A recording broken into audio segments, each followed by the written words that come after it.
Hey everybody, welcome back to React TCG. We're opening up another pack of videos. We're gonna be starting us off with a pretty good one. We got Scarlet Witch versus Zatanna.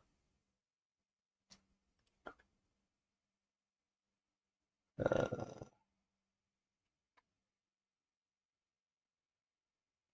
actually, before we get into that, bit of an announcement. Check back this Wednesday. This Wednesday? Yeah, this Wednesday, May 13th. Um, and there should be uh, a new playlist for you to check out. I decided to. I'll still be reviewing or not reviewing, reacting to videos 5 at a time. But I've been taking all my videos I have posted and recorded and splitting them up into single parts so that if someone just wants to watch one video or say you wanted to watch specific videos, like if you wanted to watch just the Popeye fight, um, you could go and watch just the Popeye fight without having to go to the longer video that has it and then watch that and leave part of the video unwatched. So yeah, all of those should be coming up uh, on Wednesday. Hoping to have them all done by then. So check back May 13th for that. Um, Other than that, like I said last week, I'm gonna try and post one long video every weekend, and then a few days later, Tuesday or Wednesday type deal, I'll break the episode I filmed on the weekend up into smaller parts and post that on the playlist with all the singles. That way, uh, so basically the schedule will be weekends, long video, Wednesday, 5 videos that are just the cut up version of the long video I did on the weekend.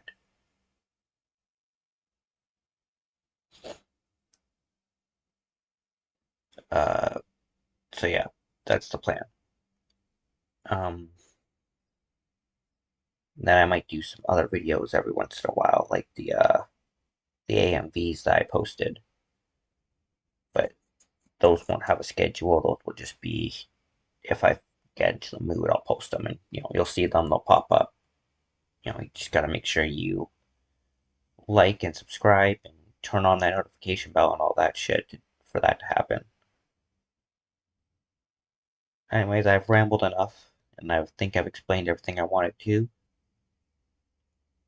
So, like I said, getting into this battle or into the first set of videos, or the first video. Goddamn, I am sorry. I'm just rambling today. First video: Scarlet Witch versus Zatanna. Looks like we got 2 sponsors for this episode, so we're gonna have to skip a couple times. Um, oh, Scarlet Witch versus Zatanna. So, who do I think would win? Zatanna's pretty powerful, and I'm pretty sure she speaks backwards just to make it more difficult, but I don't think she actually has to speak backwards in order to use her powers, if I remember right. Like, she can cast spells without doing that. Um, Maybe I'm wrong, but I'm pretty sure she can. As for Scarlet Witch, though, she's dangerous, man. She embodies chaos magic, which basically makes her a living embodiment of the reality warping stone. From if you guys, I'm sure most people have watched the MCU movies. The reality stone Thanos gets, Scarlet Witch's powers are basically that. Um, to the point where in the comics she said, "No more mutants." 3 words that changed everything. mutants all over the place either died or lost their powers, or it was crazy.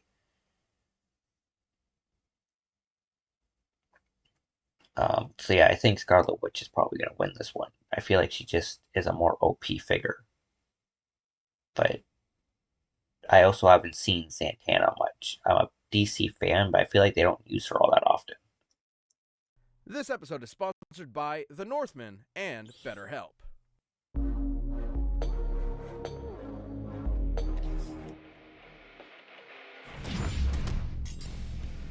The Scarlet Witch, Marvel's Crimson Queen of Chaos. Zatanna, DC's magnificent mistress of magic.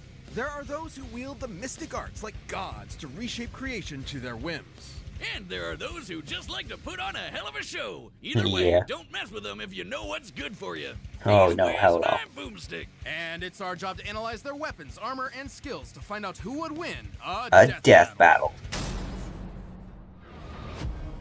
Though we may drift day by day in a world seemingly concrete and eternal, the fabric of reality is in fact more delicate than we might dare to wonder. Imagine every single iota of it, every star, galaxy, universe, all within the grasp of a single mortal woman, to control at her whim. Imagine the danger we're all in if you piss her off. We don't have to, because her name is Wanda Maximoff, the Scarlet Witch. When you hear Domino's, God damn it, Domino's. you think pizza, but are you also thinking bread bites? Stuffed cheesy bread? I'm thinking Skip. As a kid, she and her brother Pietro were... Full name, Wanda Django Maximoff. Height 5'7", weight 130 pounds. Is the twin sister of Quicksilver. Has been a part of the Avengers, the Force Works, and the Brotherhood of Evil Mutants. Likes coffee, Kamoli tea, falconry, vision. Is not Magneto's daughter. Surprise, and is not a mutant. Surprise again.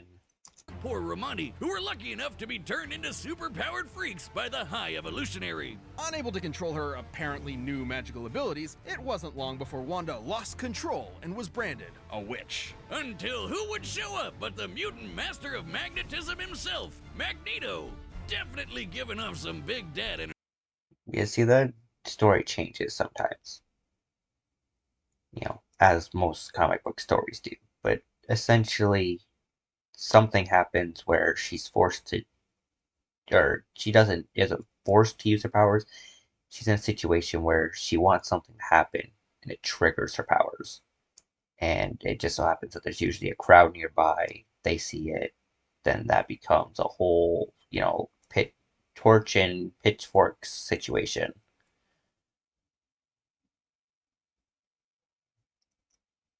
So, yeah, she usually ends up getting run out of the place. Magneto's not always involved. Sometimes he is. She eventually usually ends up teaming up with him. But it's not like he appears right at that instant. It's like, hey, I see you need help. Sometimes it's Quicksilver discovers his powers and grabs her and runs away faster than, anyone could possibly run. There. So, to return Magneto's kindness, she and Pietro joined his Brotherhood of Evil Mutants. Great name there, Magneto. Solid branding. And it wasn't long before she traded her supervillain creds for a membership with the Avengers, which might have been a bit too much for poor Wanda because she definitely drew the superpower short stick. By waving her hands, Wanda could create small random events known as hexes, subtly altering the probability of any event happening. That's a cool way of saying she could do like one magic-y thing per fight and then be totally useless. An energy blast here, some telekinesis there, a force field if she's feeling frisky. Not exactly the same oomph as, say, the God of Thunder or the Jolly Green Worldbreaker. But something strange was happening. Over time, her hexes increased in breadth and power, as if there was more to Wanda's powers than met the eye. She learned to slow and stop time, drain and absorb energy, duplicate herself and others, teleport to different dimensions, and even strip others of their powers entirely. It was almost as if there was more dimensions, and even strip others of their powers. Yeah, see, that's what I was telling you about. No more mutants. 3 words which cast a spell that can only be reversed by you. And yet she had to reverse it. Powers entirely. It was almost as if there was more to Wanda than just being some random science experiment. Let's ask our resident expert on the deepest trenches of character history. Jocelyn, if you will. In reality, Wanda's powers weren't Hello, entirely Jocelyn. the result of the High Evolutionary, nor was she the mutant daughter of Magneto, as he's claimed. Her powers weren't just some simple hexes. She might as well have been a god.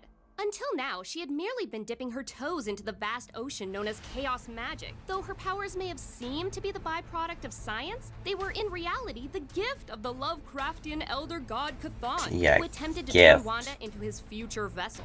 Reminds me of my summers by the sea with old Uncle Yogg-Sothoth. In time, Wanda discovered she could alter the probability of anything she could think of, turning a mathematical impossibility into an absolute certainty, and vice versa. Wanda's powers kept growing and growing, turning her into a being strong enough to rival even the mightiest of gods. Like, literally, Wanda's chaos magic is counterpart to the Phoenix Force, the embodiment of cosmic order.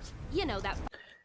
Well, Wanda defeated the Phoenix Force with Hope Summers. Hope was using Wanda's own powers at the time. Regardless, her chaos magic being equal to the Phoenix Force has already been established. Fiery space chicken that can destroy the universe?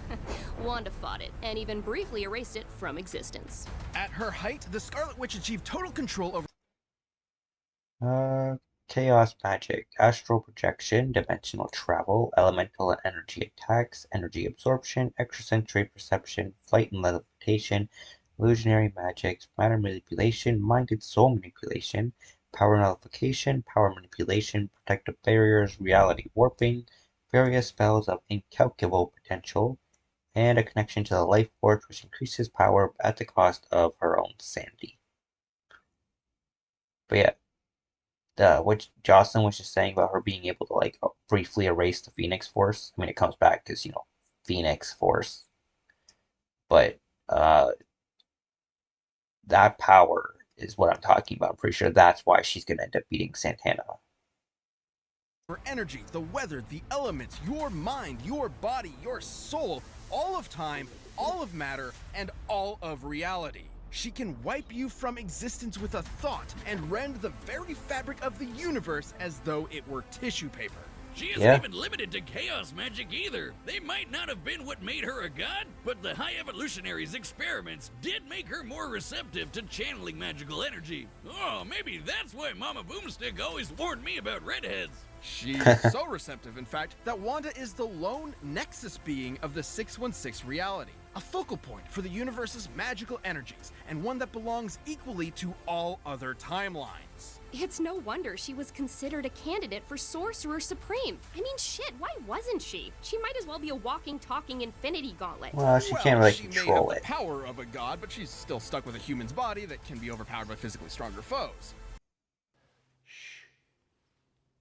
Don't tell any Magic reps what I'm about to tell you. Guys. Skip. Though, she also survived being shot with a black matter bullet capable of, and I quote, world-shattering energy. So there's that. She does technically need to be able to think of a spell in order to get it to happen, so she could theoretically be blitzed, but she's also blocked Thor's galaxy Nexus of the Universe matched in a race to Phoenix Force, a top candidate for Sorcerer Supreme, though she hasn't ever held the title. As far as I know, I think Wong has held the title, Doctor Strange has had that title, Doctor Doom has had that title. Wove her magic through all of existence, created a hole through the walls of causality, unstuck herself and Quicksilver from time. He eliminated the mutant gene throughout the Omniverse, and defeated Magneto, Dormammu, Red Onslaught, Dark Phoenix, and Chthon. I didn't know that. When she said no more mutants, that wasn't just 616 universe, that was everywhere. Damn. crossing hammer, kept up with dudes like X-Man who can fight within plank time and even amp her own speed beyond the concept of speed herself. Despite being far and away the mightiest among Earth's mightiest heroes, Wanda resented the pressure of her incredible power. She actually wanted a quiet life as a wife and a mother. But because no one in comics is allowed to have a happily ever after, that life was taken from her by literal Satan. Not the last time he... Yeah, it's because they joined the fucking club. This happens to Spider-Man too. This guy just loves fucking people's lives up. Fucking Mephisto, man. Do this too. Wanda snapped and she took the multiverse. Not the last time he'd do this too. Wanda snapped and she took the multiverse with her. By tapping into an inconceivable and unknowable pool of energy known as the life. Hold on. I gotta read this. By tapping into an inconceivable. I don't know this. What's going on here? When I learned of my son's deaths, I became desperate and sought Victor's help in bringing them back to life. Since Wanda is a Nexus being, a living focal point for Earth's mystical energies, we were able to combine our magics to access and capture the life force itself, the only power that could give her back her son. An unknowable pool of energy known as the life force, Wanda rewrote all of reality, creating a new universe where life was just how she wanted it. No matter whose life she had to. Universe where life was just how she. Janet Van Dyne. It's like a model. Spider-Man has a son. Lord Kevin Plunder gets asylum in the United States. I don't know who that is. What's going on here with Kazar? Oh, that's Kazar, okay. Suspected Sempian gang members arrested in Hell's Kitchen. Why'd she get Shang-Chi arrested? Hot as hell, Tony Stark, Allison Blair, Ralph Macchio, Jason Weingard, Warren Worthington III, Hellfire Club. New technician eyed in mutant stem cell debate. Cat Farewell. Hydra Splinter Group claims responsibility for kidnapping. Dr. Octavius. Nice. Not a fucking supervillain. Prince Namor seems to be chill. Betty Brant isn't a monster. House of M, Magneto and Storm. Looks like everything looks like it's good. House of Magnus's Big Day, Children of the Atom, and world leaders gather to pay tribute. Trouble for Captain Marvel. I mean, most of this looks like good stuff.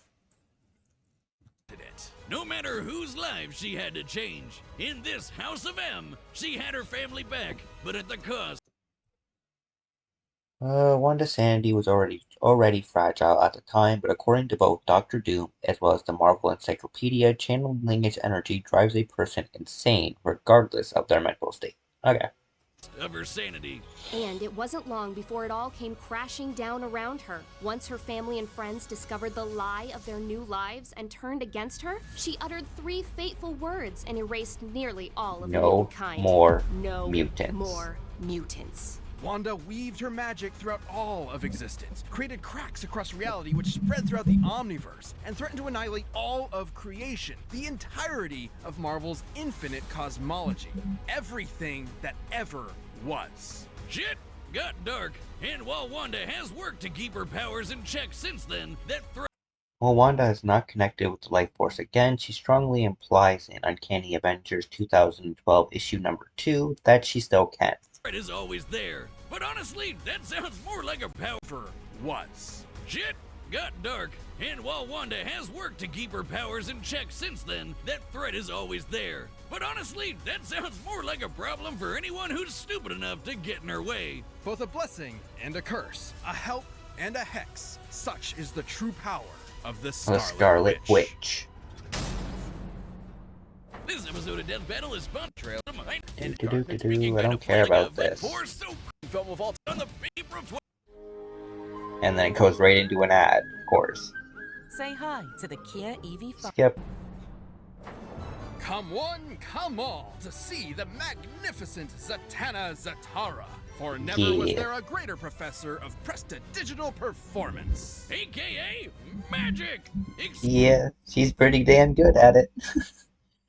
Full name, Zatanna Zatara. Height 5'7", weight 127 pounds, aka the Mistress of Magic. Princess of Presentation, and Z. Has been a part of the Justice League of America, the Justice League Dark, and the Sentinels of Magic. Descendant of Leonardo da Vinci, Alessandro, Alice, Al, I can't, I don't know why, my tongue will not let me pronounce that name. It's like twisting in on itself. That feels really fucking weird, guys. um, Alessandro Cal, Ca, Calixtrio, Nicholas, Flamel, and, oh, Nostradamus. I know that one. Except Zatanna spells aren't just smoke and mirrors, they're the real deal, so you're really getting your money's worth. She learned everything. Sorry she if you knew keep from hearing her father, thunder, by the way. I might end up Zatanna, re-recording this, but who we'll put see his at powers the to end. good use as one of DC's very first superheroes. No joke, he's the guy who taught Batman everything he knows about escape artistry. He debuted the same issue as Superman, and the young Zatanna was more than happy to serve as his assistant, learning everything he knew about the cutthroat world of entertainment. Oh, and Cape shit too, but the former is way worse. Yeah. She inherited her father's incredible mystical abilities as well. Essentially, anything Zatanna thinks of, she can make real. And she focuses this absurdly powerful ability by speaking her desired effect backwards. Her father based this technique on the diaries of Leonardo da Vinci, who some theorize wrote backwards in order to hide his ideas from the repressive medieval Catholic Church. Or because he was left-handed. Oh, That's another shit. theory. If you hate fun. And Zatanna's apparently big-brained enough that she has no problem speaking backwards at the drop of a hat. Like when this one dude kept reversing time in the middle of her sentence backwards at the drop of Work clothes, take me to the one that killed them. a hat. Like when this one dude kept reversing time in the middle of her sentences. She I wish I had a race car.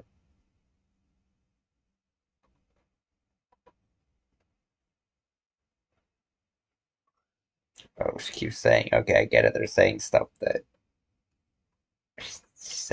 can only, or like has. She started speaking in palindrome. Yeah, like they're the same forward and back. That was the word I was thinking for, palindrome. So that she'd still be speaking backwards no matter what. I mean, you know what they say, Wiz? Go hang a salami. I'm a lasagna hog. With her magic, Zatanna has bent the laws of reality to her whims. She's transmuted matter on an atomic level, teleported across dimensions, commanded the elements, turned invisible, removed powers, cast illusions, read and controlled minds, traveled through and stopped time, and can even wipe people from existence with a single word. It might not seem obvious from that Astral projection, dimensional and temporal travel, elemental and weather control, flight and levitation, healing spells, invisibility and illusions, magic detection, power removal, protective barriers, transmutation, various spells of incalculable potential. If she starts getting some god feats, she might have a chance against Scarlet Witch, but so far, while their powers are similar, Scarlet Witch's power seems to outmatch hers. If she can match Scarlet Witch, though, she'll win because she has the better control. And doesn't, lose her mind as she's using her power. spooky magic castle getup, but Zatanna is one of the most powerful sorcerers in DC. Like the time she battled the Time Tailor Zor, an old enemy of the Spectre. You know, the angel of God's divine wrath. Yeah, that guy. To defeat an opponent of such unimaginable power, Zatanna focused her magical might into shattering the boundaries of reality. She reached out beyond the very comic panels themselves and pulled Zor's entire magical universe down around him. She literally handled all of reality like it was a sheet of paper and crumpled it in her hands. That might seem completely incomprehensibly impossible to us, but it's all a matter of belief. Literally, as long as Zatanna believes she can do something with her magic, she'll do it. As she put Alright, never mind. I think Zatanna might end up winning this, guys. I feel like she's gonna end up beating Scarlet Witch because she's got more control, and it looks like she's got the same level of power. puts it, her magic is essentially asserting one reality, then replacing it with another. This is similar to other magical characters like Dr. Fate and Green Lantern, whose powers have been stated to work the exact same way. But it's not like any rando can do magic by wishing on a star. Zatanna is genetically predisposed to this kind of magical reality warping. Her mom was in actuality a homo magi, a subrace of humans that are naturally adept at magic. So it's no wonder that Zatanna became an invaluable member of both the Justice League of America and Justice League Dark.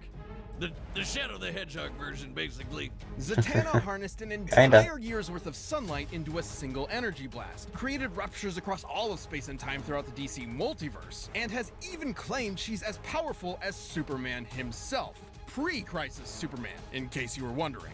Her only limit is her imagination and will. In fact, her backward speaking is mostly a stagecraft tradition meant to boost her concentration. In a pinch, she can cast a spell with a single thud, and I doubt anyone's winning a quick draw with her. She's matched superheroes like Martian Manhunter, who scanned every mind on Earth in a blank instant. Or how about Dr. Fate, whose magic traveled across the universe at the completely immeasurable velocity of God. Zatanna has fended off countless reality shows. Held back. Layla personification of the void.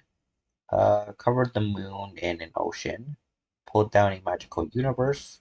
Ruptured time and space across all of reality. Beat several supernatural hunters without her magic. Somehow puts up with Constantine. I mean, that's fair. Good movie though. With Keanu Reeves or whatever, however you pronounce his first name. I always fuck it up, but pretty good movie. Defeated Zor, Laura, and Giovanni Zatara. Shattering threats like the Eldritch Upside Down Man, Primordial Darkness that is evil incarnate, and the Void Beyond Creation, Pralaya. This shadow goop lady ate all of DC Comics, all of creation, everything. Gods, demons, rabbits, and spandex, everything. And Zatanna's magic was strong enough to hold her back. And then, after secretly implanting Swamp Thing inside Pralaya, she weaved a spell within him to literally regrow. The magic used against Pralaya was cast through constructs of Zatanna and Constantine, both of which were created from the real Zatanna's essence and were stated to contain everything Zatanna is. All of reality back in seconds. Zatanna tricked a being older than God and then blew her ass up from the inside with a whole new omniverse. Abracadaddamn-dabra. Such is the almighty power of Zatanna's will. Should it falter though, or should her focus be disrupted, it could all come crashing down like a house of cards. Belief is a fragile thing after all, and her powers were weakened for a time after she lost belief in herself. And she's definitely got one big weak point. She's a huge daddy's girl. Despite her amazing career, she has struggled within herself to live up to her father's legacy, especially after his heroic death. And this MFer has died a lot of times, so Z's therapy can't be cheap, especially after dating John Constantine. Oh, I can just smell the lager and self-loathing from here. That's fair. Oh wait, that's me.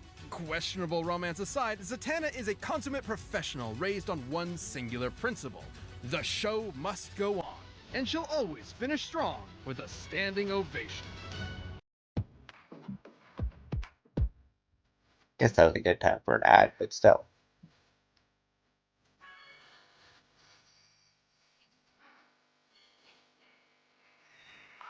Alright, the song's not bad.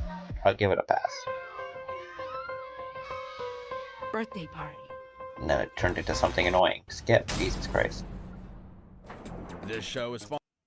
Alrighty, better help. So yeah, I'm changing my vote. I'm pretty sure Zatanna is gonna win this, guys. I'm pretty sure Scarlet Witch is about to get her ass beat. Now that I know that she doesn't have to actually speak backwards, that she just does that for fun, and that she's capable of like the same kind of shit as Scarlet Witch is, but doesn't lose her mind when she uses her powers. Yeah, I think she's got this. Alright, the combatants are set. We've run the data through all possibilities. It's time for a death battle with magic! With magic. Oh, thank you, thank you. And for my first trick...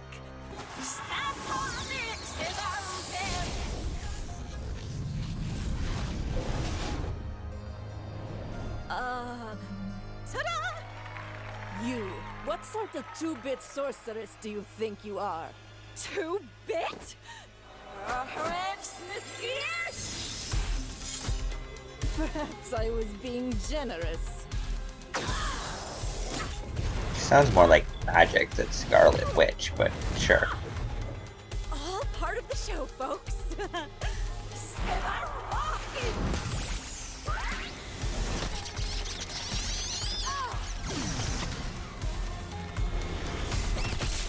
Those poor bunnies. Huh? Superman. Oh! Awesome. I'd say this calls for an Avenger. Which one? Oh shit, Hulk. That would be a crazy fight, but I'm pretty sure Superman would win in the end. As much as I hate the fact that Superman would win basically every fight. Wonder Woman, Thor. Do you know the difference between you and I? No, it's presentation. Well, I think the difference is... presentation! Damn right, I fucking called it. And I know a trick when I see one. Whoa.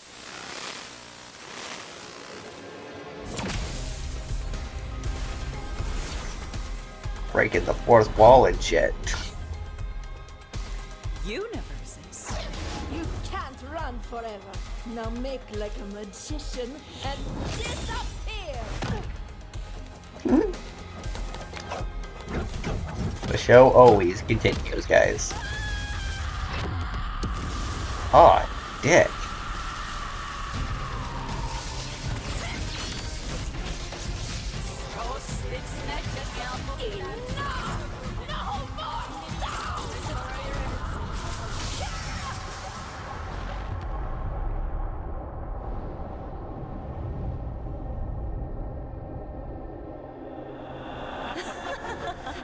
A disappearing act was the first thing Dad ever taught me. And for my final trick,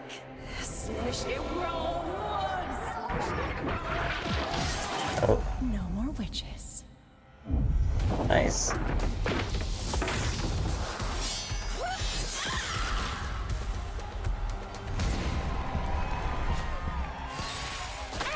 that's our show, ladies and germs. Awesome. Oh, now that's a magic trick that's to die for. Analyzing this matchup was like walking on a tightrope. It could fall either way at any point. Because at the end of the day, both these ladies could do basically anything with their magic. All they had to do was think and shit would happen. They were totally even. At her peak, Wanda was able to threaten the stability of all creation. Results. Scarlet Witch had more documents showing, so her full power. That's what I was saying. It's like, we didn't really think of a lot of shit where Zatanna appears. Could counter most of Zatanna. Similar in power and speed, but had a more exploitable weakness. Zatanna, on the other hand, could counter most of Wanda's abilities. There was no downside to using her maximum power. She had better training, and of course, she was similar in power and speed. They have to put that on both because, it's an equal sign. And at Zatanna's best, she was able to hold back Prolaya, who could do the exact same thing. And despite some differences, the omniversal cosmologies of Marvel and DC Comics are roughly equivalent in size and scope. All that was left for us to look at was their weaknesses. While both were as powerful as one another, Wanda needed to tap into the life force to reach that pinnacle, and doing so threatened her. Wanda has fought several multiversal beings without using the life force, such as Nyx and Chaos, but she requires it to reach her more potent omniversal level of power.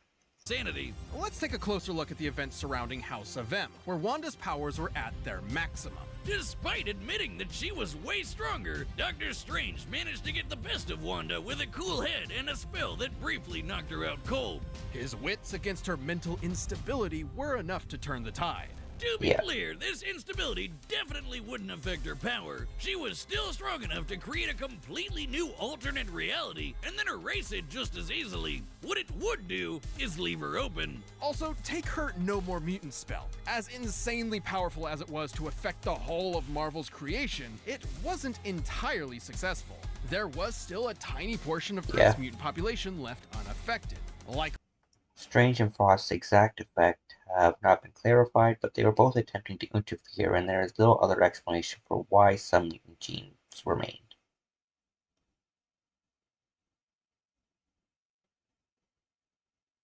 due to interference from Strange and Emma Frost. Against Zatanna, who was just as strong and not losing her mind, she wouldn't be able to afford that kind of lapse, even for an instant.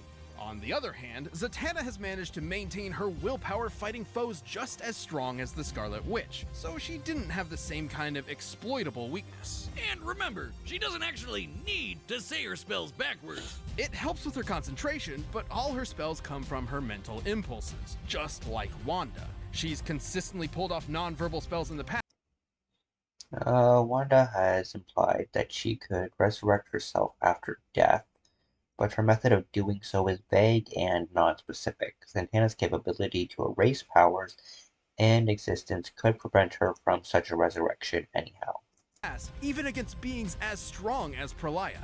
In the end, Z definitely had enough experience fighting smart and keeping on her toes to hang with Wanda long enough to get in a finishing blow. While there were definitely versions of this battle that could have ended with Wanda victorious, Zatanna's cooler head and effortless magic allowed her to prevail. I guess you could say Wanda never saw it coming, and Zatanna Maxim offed her. The winner is Zatanna. Death Battle is back, and we've launched a brand new membership program for our YouTube channel. By directly supporting our team, you'll get unique emotes, badges, and additional content.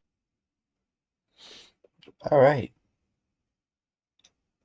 The winner is Zatanna the Satara.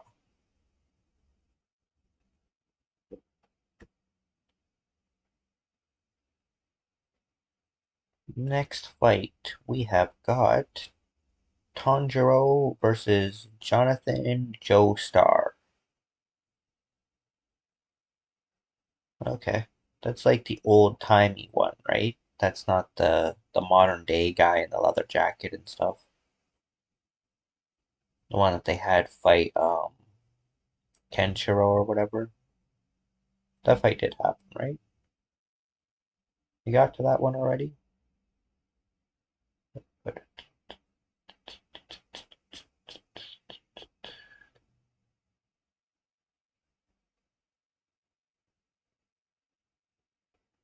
Maybe we didn't. Or it's just further back than I thought. Well, no, it's just back further than I thought. Jotaro versus Kenshiro. So yeah, that's a different guy.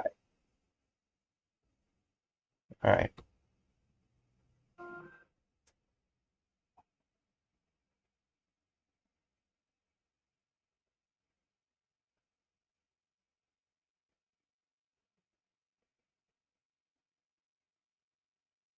Sorry about that. Mom texted me.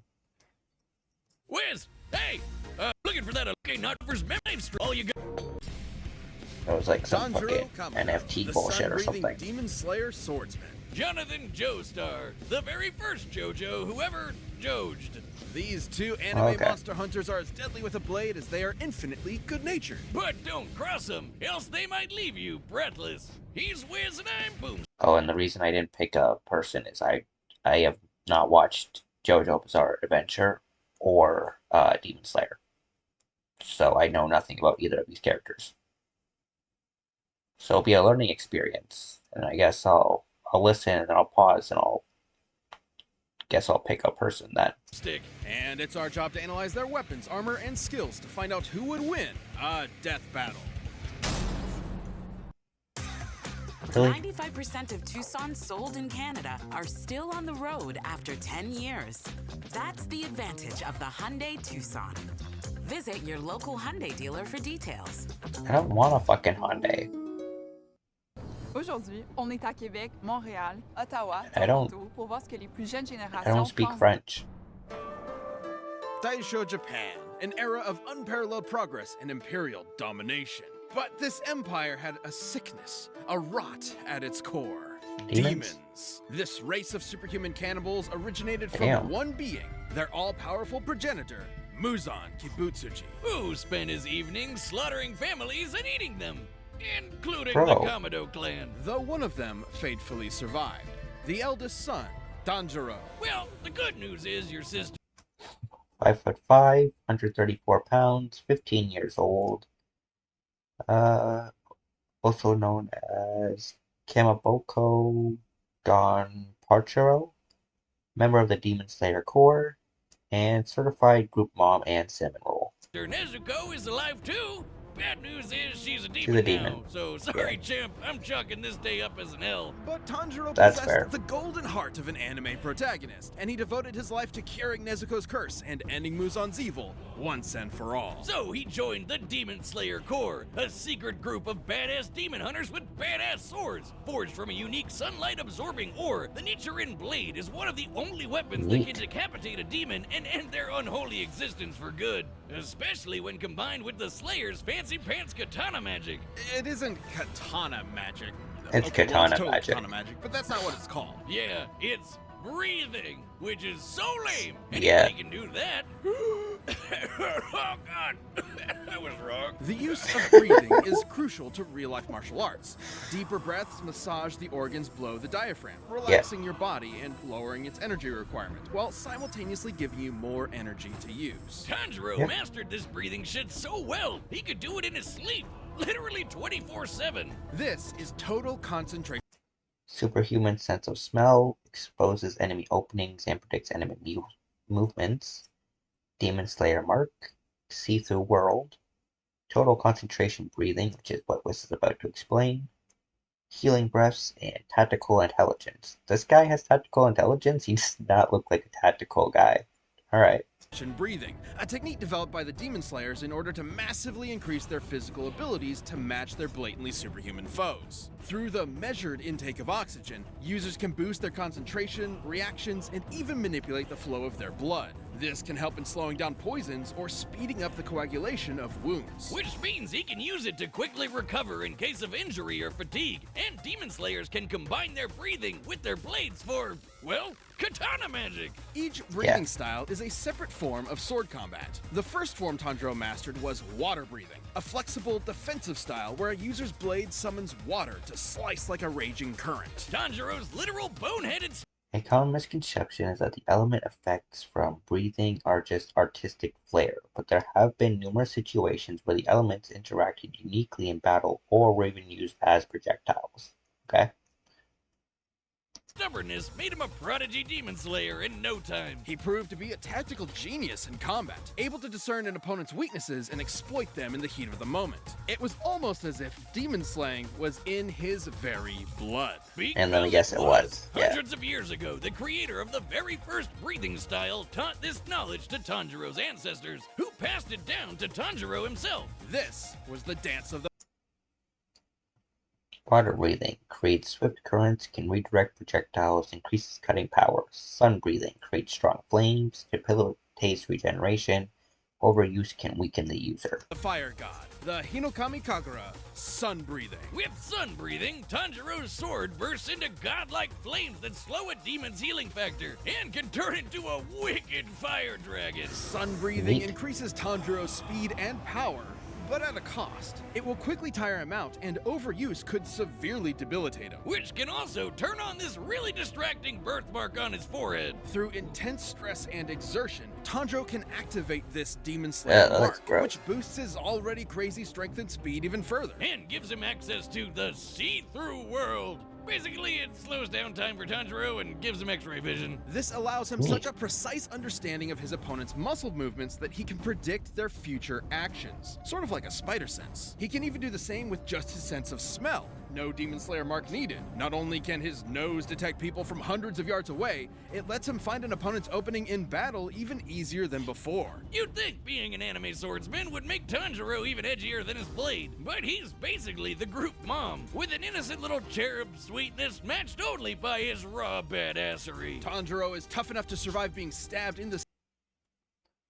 split a giant boulder in half, sliced to a demon train, bench pressed 3 logs, dodged hand Tengu's lightning bolts, survived for days without food or water, defeated Gutaro, Tengo,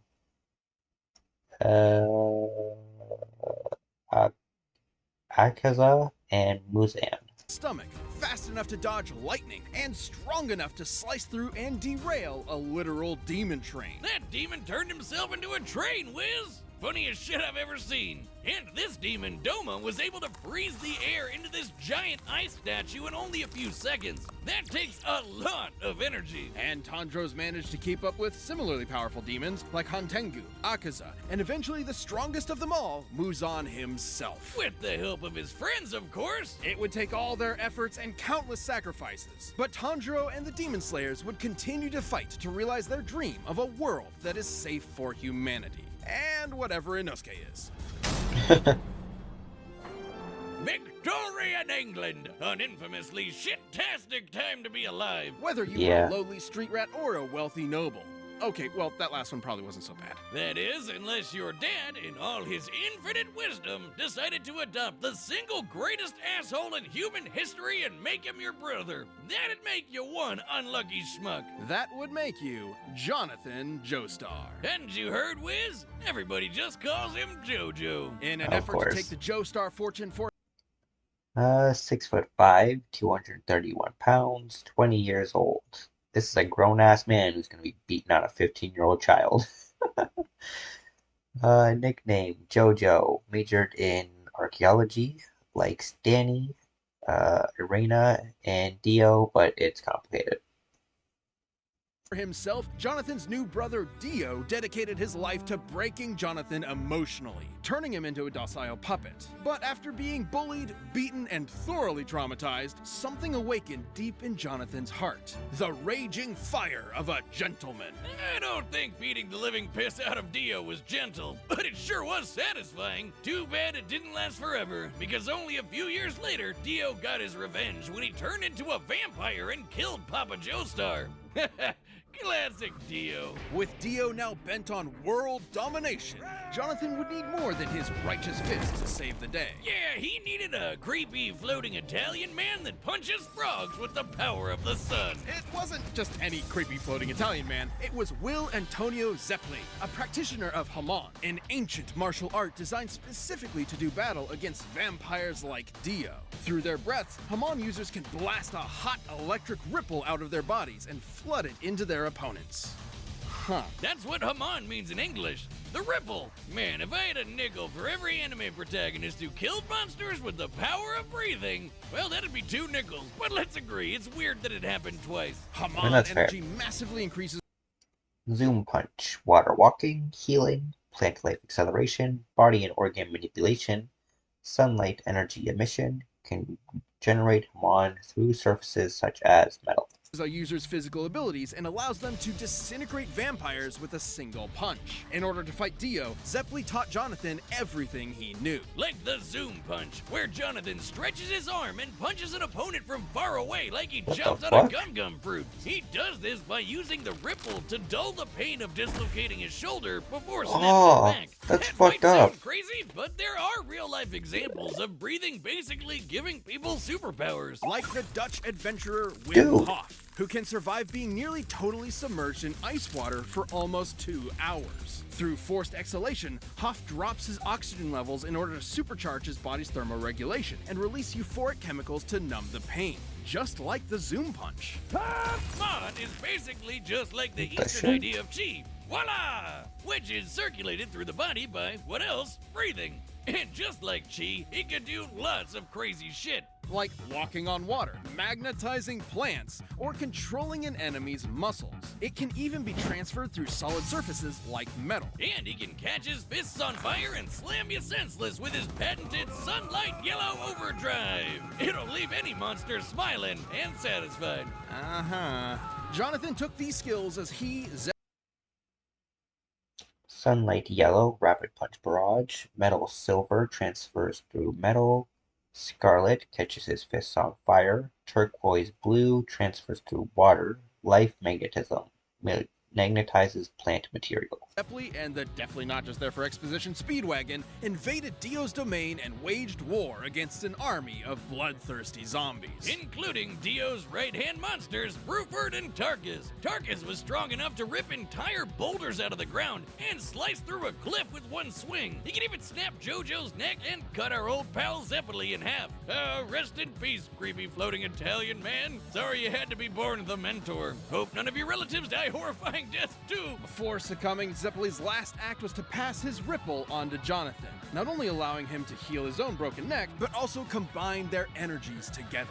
And making JoJo strong enough to cut through Tarkus's giant arm, not with his nifty new sword Pluck, with his bare goddamn hand. With this power boost, Jonathan faced Dio once and for all, and fisted him with his raging hot ripple. Wait. Dio had a different body in part 3, but nothing suggests it was any stronger than the body he had when he fought Jonathan. It may actually be a bit weaker on account of said body rejecting him. Dio was pretty impressive, considering Dio could later fight faster than light stands like Star Platinum. Hell, even other Ripple users like Joseph can dodge beams of light too. But more than his strength or mastered him on in 2 weeks, healed a broken neck in seconds, fought with several broken bones, reacted to Dio Space Ripper stingy eyes, what the fuck? Saved Arena while aboard an exploding ship, and has defeated Jack the Ripper, Bruford, Tarkus, and Dio Brando. For speed or even Haman, Jonathan's greatest strength was always his intelligence and unstoppable determination. It was that burning drive for justice that defeated Dio all those years ago, and the same one that defeated him again. But this victory was bittersweet. He may be built like a brick shithouse, but Jonathan's got the personality of a golden retriever. Even after everything Dio did to him, all the lies and abuse and dad murder, Jonathan still loved him like a brother, and still cried those hot, wet 80s man-made tears. And even after Dio returned on Jonathan's wedding night to murder him and steal his body, Jonathan sacrificed himself so his wife and unborn child could escape. But he did not die in vain. His bloodline would continue throughout the ages, spawning a line of illustrious and bizarre heroes who would crush Dio's plans and save the universe. And they all had one thing in common: his name, JoJo. Wait, is the Ripple his dick? No. All right, the combatants are set. We've run the data through all possibilities. It's time for a death battle!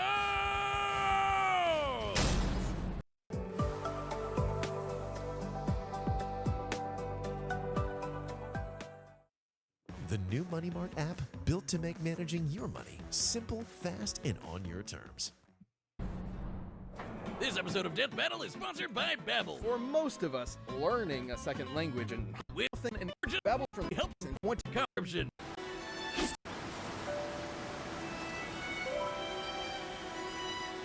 Step aside! I've sworn to slay all of Dio's demonic minions. I don't know who you are, but you better leave her alone. Sorry, I forgot to pick. I think this guy's gonna win, Tanjiro.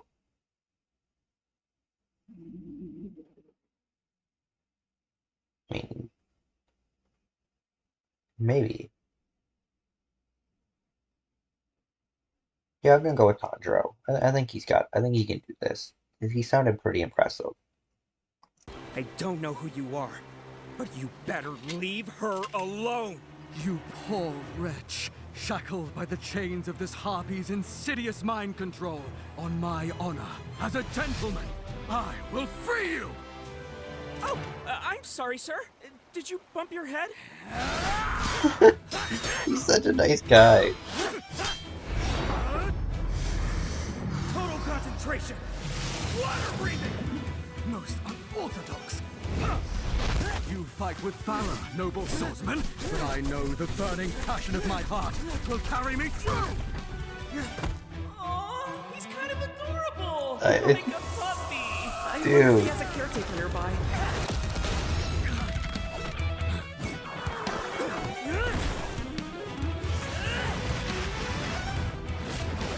You're mine. Valiant footwork.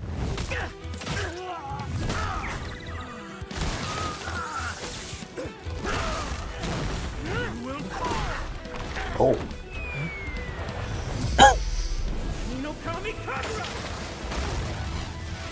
He's not out yet. Nice try. Incredible.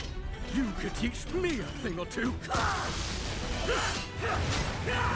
Scarlet Overdrive.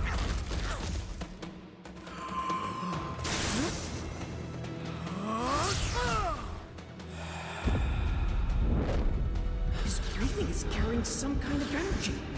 Like me. And that means I know how to stop him. Careful, you're using that fire a bit too much. Does he know? Metal Silver Overdrive!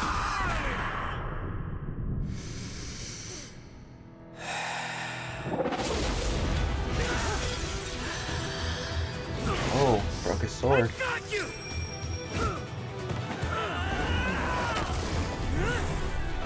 Using that fire too much, you're gonna exhaust yourself. He's going for my lungs.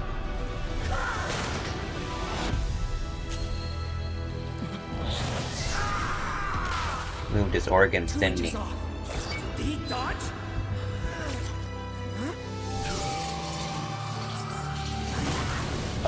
Tanjiro's about to lose.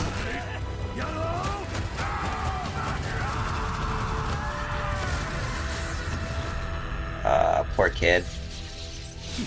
She's my sister.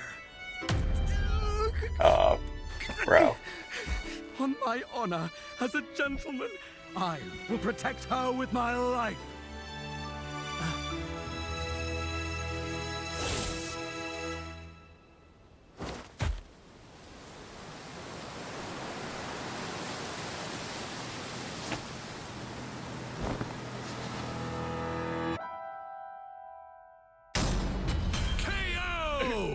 I'm not crying.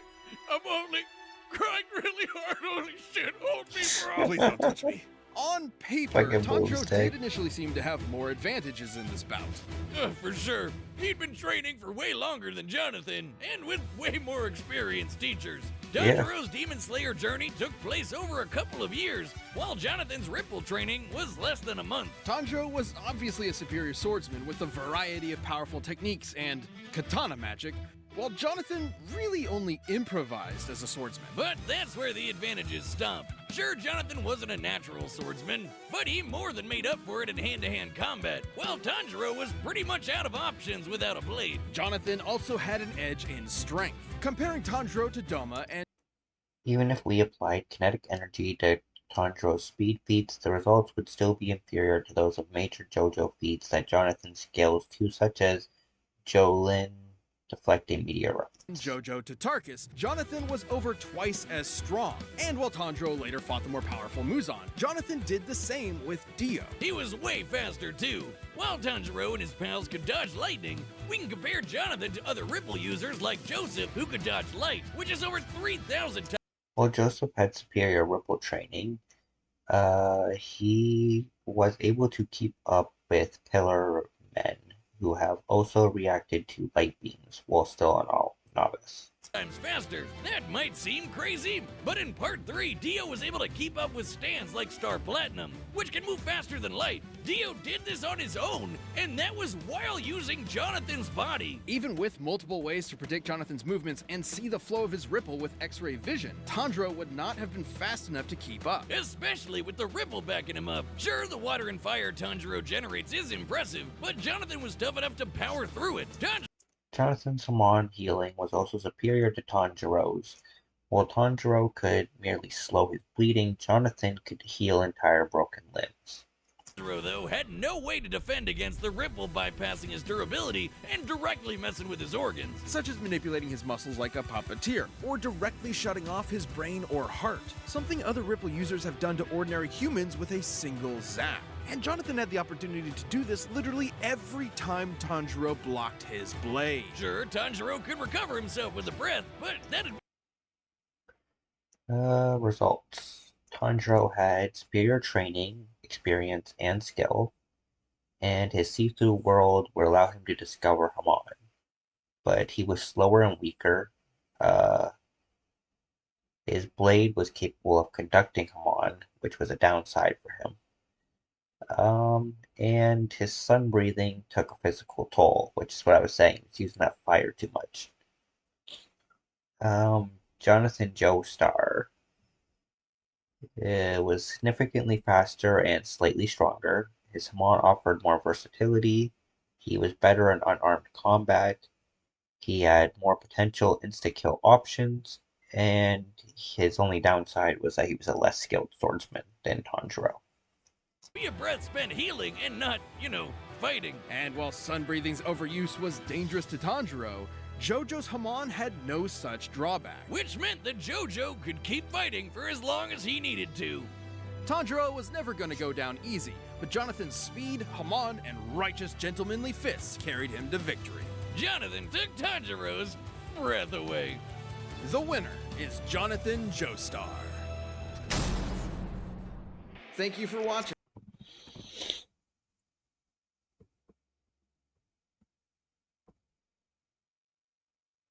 Alrighty, up next we have Thor vs Vegeta. I'm going with Vegeta. I mean, he's my favorite Dragon Ball character, so definitely gonna go with him. Yeah, that's what I thought. They're like NFTs or fucking like emojis or something they're selling. I don't know. Behind the scenes videos.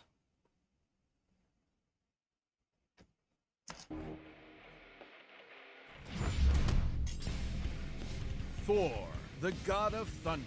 And Vegeta, the prince of all saiyans. The sky shakes when they appear, and the earth trembles when they approach. No world can contain the power of these two gods of war. Or their egos. He's Wiz and I'm Boomstick. And it's our job to analyze their weapons, armor, and skills to find out who would win a death battle. Thunder cracks, the heavens rumble, lightning blinds your eyes. You look up to the sky and pray for mercy because Thor is angry. Well, you would have if you were a Viking. Nowadays, we don't have time for myths and legends. Oh, don't we? For in the modern mythology of Marvel Comics, the Norse god of thunder was reborn. And I'd wager this Thor is a hell of an upgrade. The son of the All-Father Odin. Full name, Thor Odinson. Age, many millennia. 6'6", 640 pounds. The Prince of Asgard and the God of Thunder. A founding member of the Avengers. Current owner of the Odin Force. And his greatest foe is New Master 69. Thor lived the life of a warrior prince, battling all manner of magical foe for thousands of years. That is, until he got a little too big for his britches. So to teach him a lesson about humility and compassion and whatever, Odin exiled him to the worst place in the universe, New York. Ooh, you hate to see it. Thor's Asgardian body is immensely durable, immune to disease. An Asgardian mutant hybrid. Energy manipulation, weather control, superhuman longevity, invulnerability, superhuman senses, rapid healing factor, super breath, flight, telepathy immunity and his warrior's madness. And capable of healing far faster than any mortal man. He's also the literal god of strength. We're talking lifted a planet-sized serpent strong, knocking out the Phoenix Force strong, arm wrestling with Hercules and almost throwing the Earth out of orbit strong. What the shit? He was once blasted with a graviton bomb, which subjected him to the gravity of a neutron star.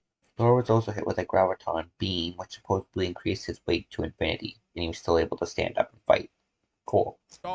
That's over 200 billion times greater than Earth's gravity. And he's got the stamina to match. Nice. Able to fight for 40 days and 40 nights without stopping. And what better weapon for the god of storms to wield than a sentient cosmic storm? Eons ago, the almighty god Tempest rampaged through the universe. It arrived in Asgard, and after a pitched battle, Odin managed to trap it within a block of the magical ore Uru that he would forge into his son's hammer, Mjolnir. Oh, what more can be said about this beautiful thing? Forged in the heart of a dying star that went supernova and killed the dinosaurs, Mjolnir is maybe my favorite thing ever. He can channel bolts of lightning, Well,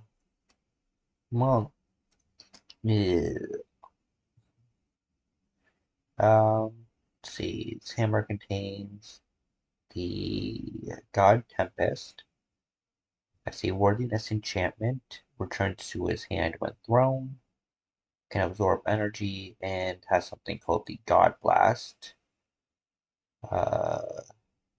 Yarnborn cuts through celestial armor.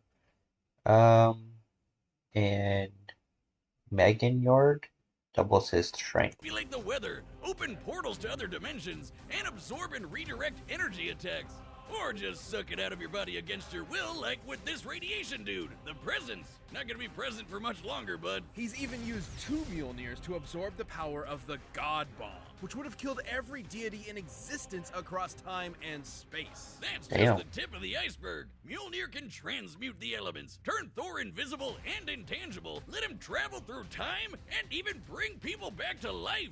And if Thor wants to fly, all he has to do is take it for a spin. Literally, he throws that motherfucker as hard as he can and holds on for dear life. And when he does, it flies fast enough to cross the entire galaxy in seconds. Only one problem. It's a little teeny. Unlike Thor's big-ass axe, Yarnbjorn, it's sharp enough to cut through celestial armor, and it's unbreakable, and an axe. Okay, look, it doesn't have a galaxy storm inside it, but it's still pretty cool. Oh shit, look, Wiz, I'm worthy. No, you're not. There's no enchantment on the axe. Well, then what the hell am I gonna do with this? What the fuck? Should he face an enemy beyond the likes of even his world-shattering strength, Thor can harness his inherent godly power into one single ultimate attack.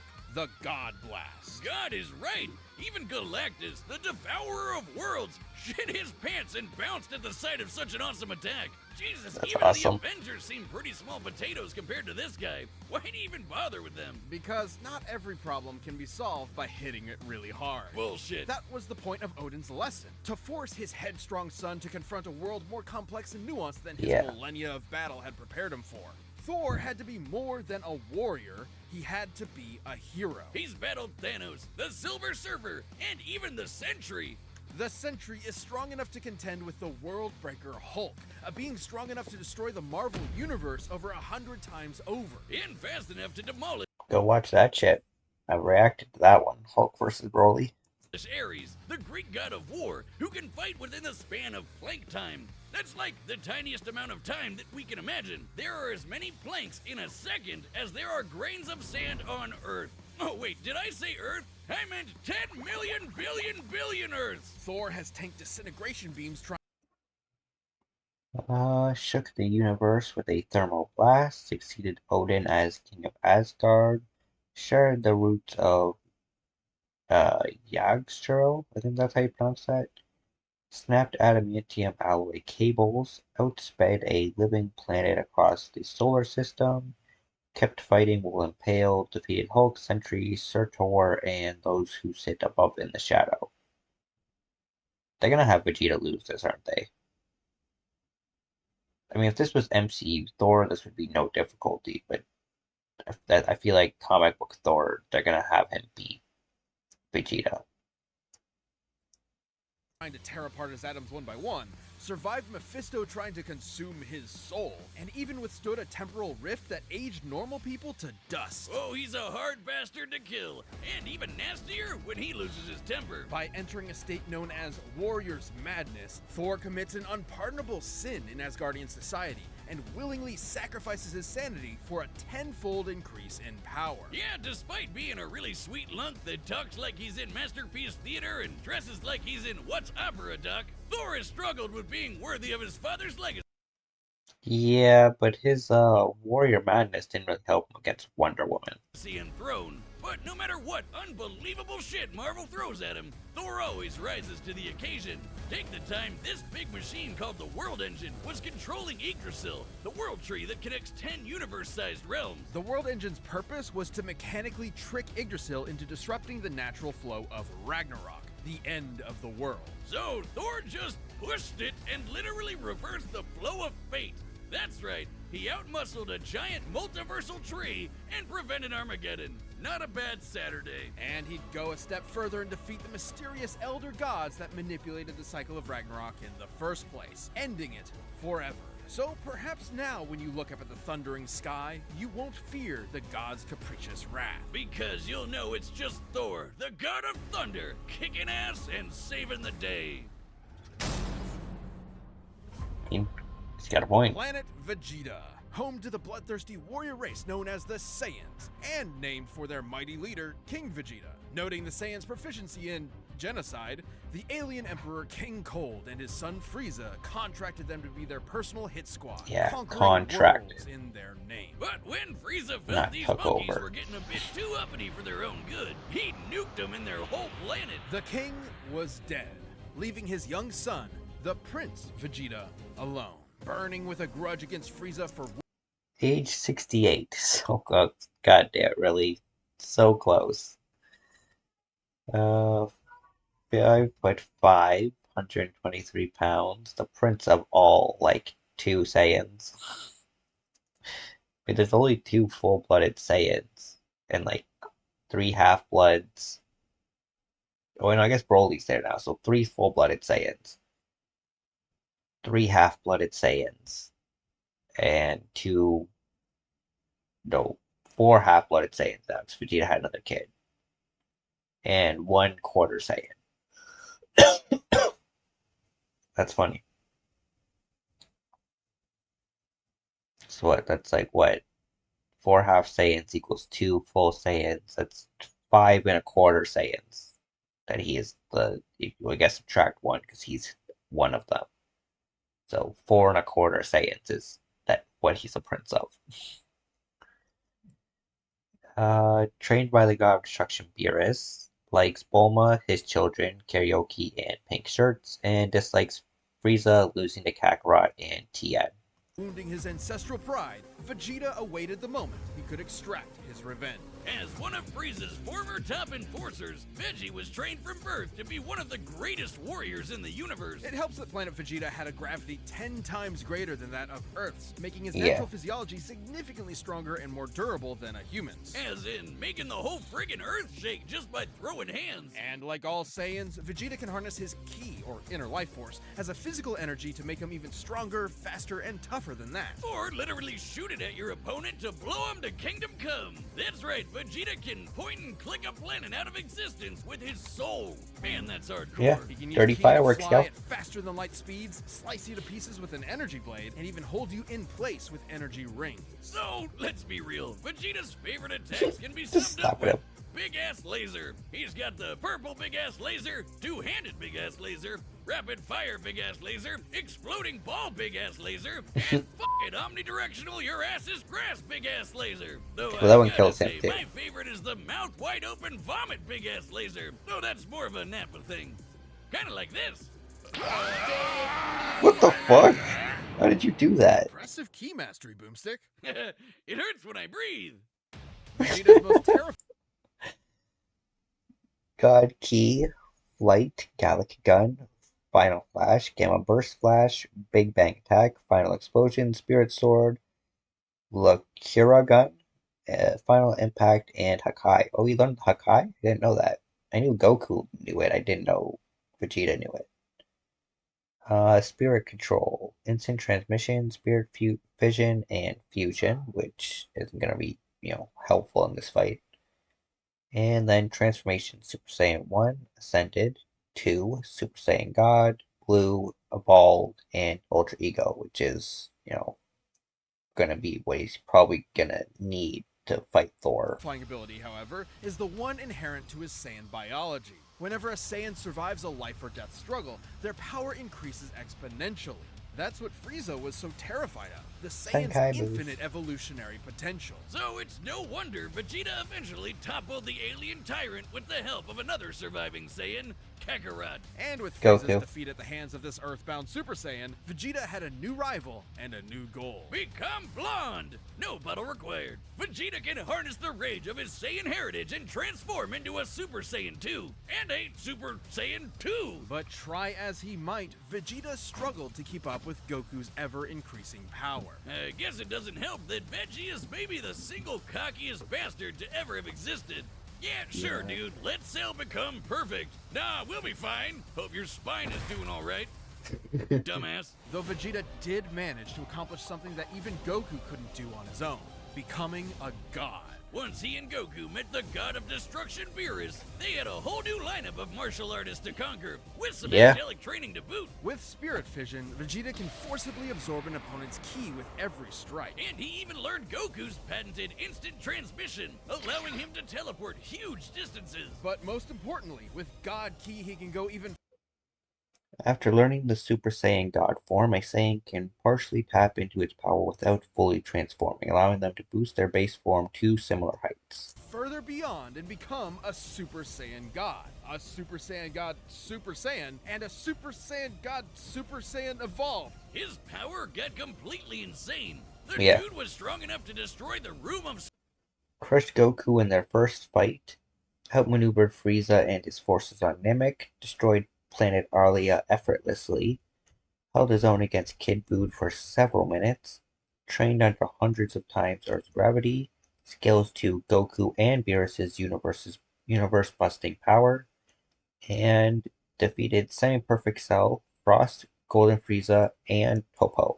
Spirit in time, an entirely separate dimension, just by powering up. When Goku fought Beerus, he nearly destroyed the universe. And that was the very first time he ever went Super Saiyan God. Considering we've measured Dragon Ball's Universe 7 to be up to 13 times bigger than our own, he'd need to be punching with... Go check out that fight, too. It was a short one. It was one episode where I ended up doing 6, because I can only watch the fight. The rest of the video is, banned in my country. I don't know if it's banned everywhere, but it's banned at least in my country. That much more energy to bust it. And since the shockwaves of their punches traveled across the universe in seconds, Goku would have had to be punching that fast too. And that's not accounting for Vegeta's training in various exponential transformations. When an amount of power is measured by how many universes it can destroy, that power itself becomes incomprehensible. Oh, we're not done. Vegeta can tap into the same monstrous energy Beerus has, destruction energy. And when he does, he can perform Hakai and erase your ass from existence entirely. It erases you physically, spiritually, and even temporally, as in it wipes you from time itself. Such is the might of a god of destruction. For when Vegeta wants to go one step beyond, he seizes that very power. He becomes a warrior fueled only by lust for battle. He becomes Ultra Ego. If Vegeta's head wasn't big enough before, his Widow's Peak probably has its own zip code by now. As the offensive counterpart to Goku's Ultra Instinct, Ultra Ego Vegeta is a veritable juggernaut, able to absorb any hits that come his way and return them even stronger. It's wild this guy has a Napoleon complex. He's one of the biggest badasses ever to exist. In a way, failing to beat Goku was probably the best thing for him. Vegeta's whole life was spent rebelling against the humiliation of his race, trying to prove his worth by being the best.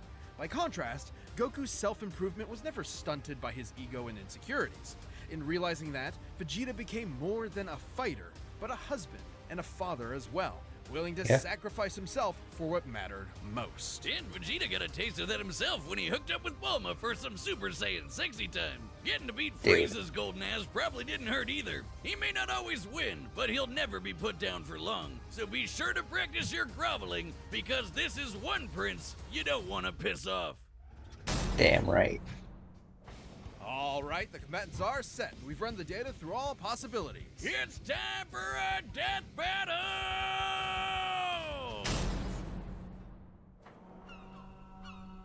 Hope Vegeta wins, but I feel like they're gonna make it that Thor wins this one.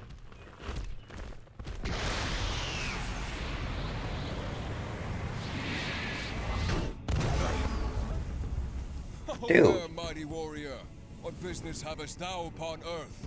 Throw that hammer at me again, and my business will be polishing my gloves upon your face!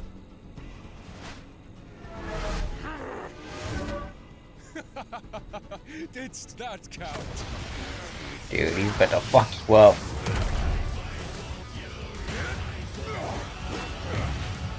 Vegeta, don't take that shit, man. Damnable cur! Thou fightst well for a mortal.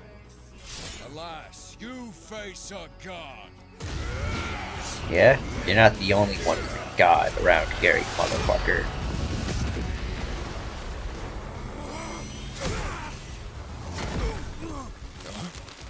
I have evolved beyond gods. Damn right. Give him the beat down. I'm the prince of all saiyans, and you can burn in hell! Big Bang attack!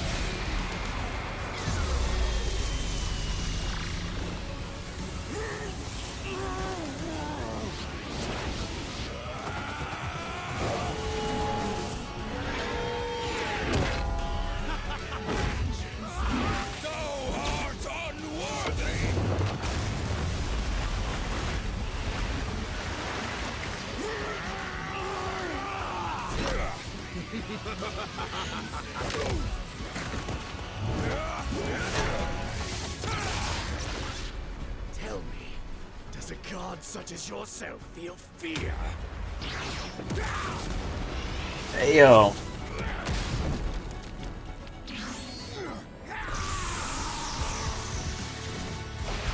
Yeah, give him the hands, Vegeta. Kick his ass.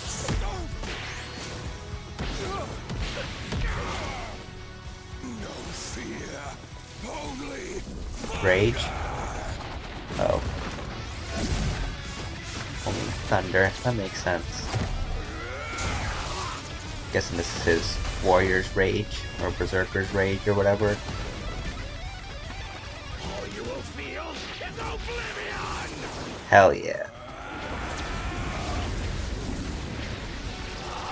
Or disappointment.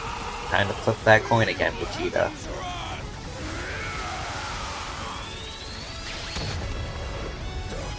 Get him. Did he do it?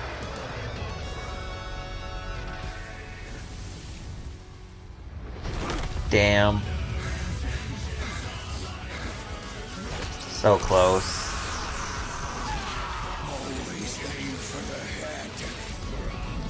Oh, he learned from Thanos. He's going for the head. Oh no! Oh! That was brutal.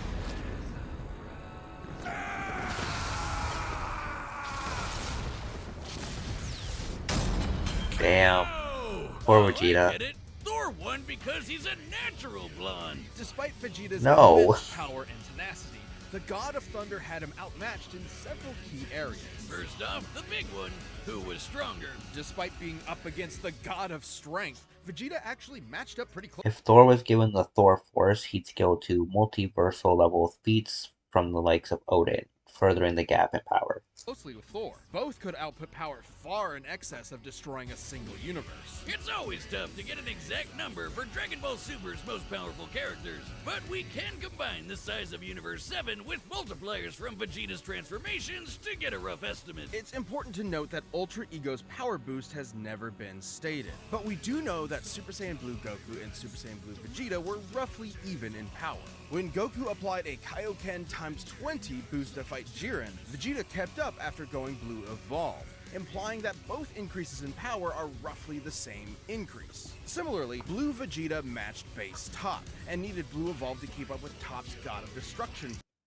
It was later confirmed in an interview with Toyotaro? I don't know.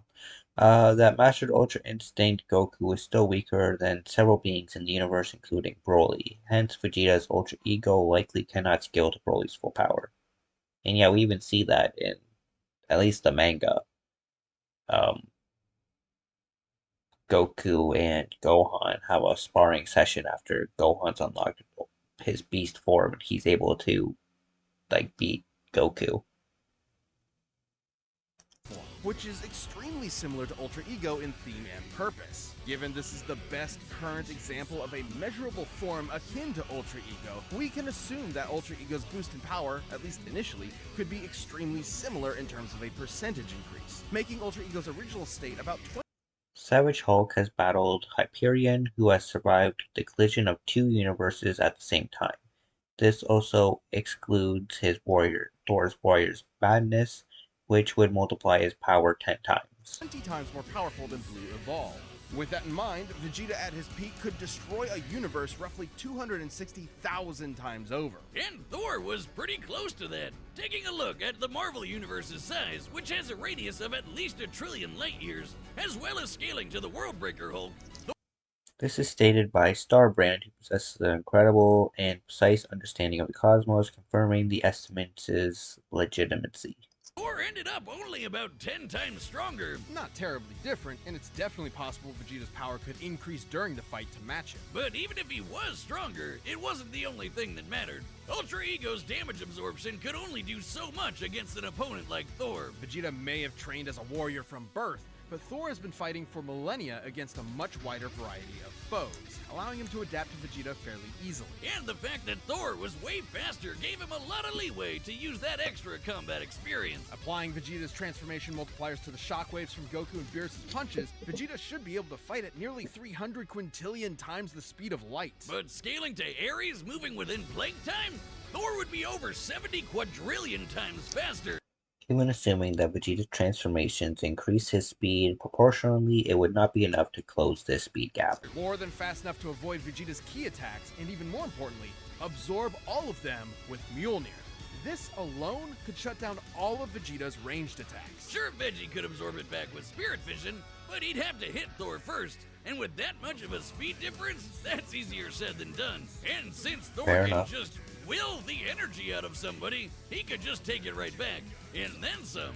Even without absorption, Vegeta's ki reserves are not infinite, and many of his battles have ended with him at low energy. He was exhausted by the end of the Tournament of Power, which lasted about 1 hour in total. Meanwhile, Thor fought an army for over a month straight. Theoretically, Vegeta could have ended the fight immediately with Hakai, if not for the fact that Thor has resisted existence erasure before, including physically, spiritually, and temporally. Meanwhile, Vegeta had no way to match the God Blast, which could have killed friggin' Galactus. And that guy has threatened the infinite multiverse with destruction just as a side effect of his battles. That's a level of power beyond anything we've seen in Dragon Ball yet, let alone Vegeta. Vegeta was never going to go down easy, but Thor's raw power, speed, and devastating godly abilities were too much for the Prince of all Saiyans. Vegeta nearly won until Thor blew his mind. You might say that pun was kind of terrible. You don't do puns! We've talked about this! Oh. My thing. Well, the winner is Thor. Alrighty.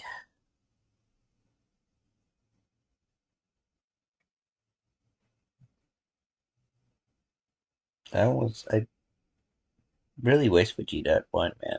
But I get it, you know. it's always a gamble when you put when you put anyone actually really up against a comic book character, because comic books have been around for so long and they've had to go bigger and bigger, you know.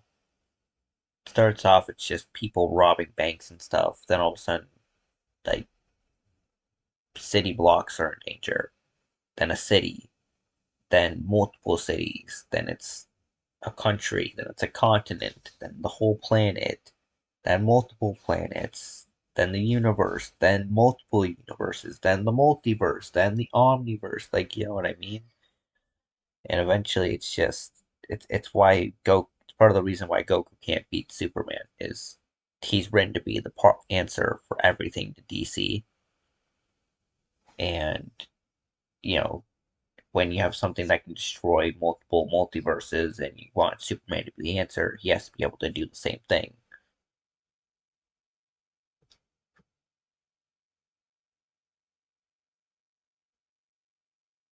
Alright, next fight we got Omni-Man versus Homelander. Ooh, nice. Omni-Man's gonna wreck Homelander's shit. I don't care who says what, or if you're a fan of Homelander or what. First of all, if you're a fan of Homelander, that's kind of fucked up. But second of all, it's Homelander against anyone who is his strength or greater than his strength, he is going to lose 100% of the time because he is the definition of a big fish in a small pond. His whole life he's been the strongest. No weapons on Earth can kill him. No supers can match him. Yada yada yada. So he's never had to train. He ends everything with laser vision or by throwing a sloppy punch that can break people's bones and rip right through them like tissue paper. When, you know, fighting against someone who is his strength, you gotta know how to fight. You gotta be able to turn to that punch to maximize the hit. You gotta know where weak points are. You gotta know this stuff. And he just doesn't. Omni-Man, however, his whole life has been war, basically, until he got to Earth. But his whole life was basically just conquering planets and beating people's asses. So, I really don't think Homelander stands a chance.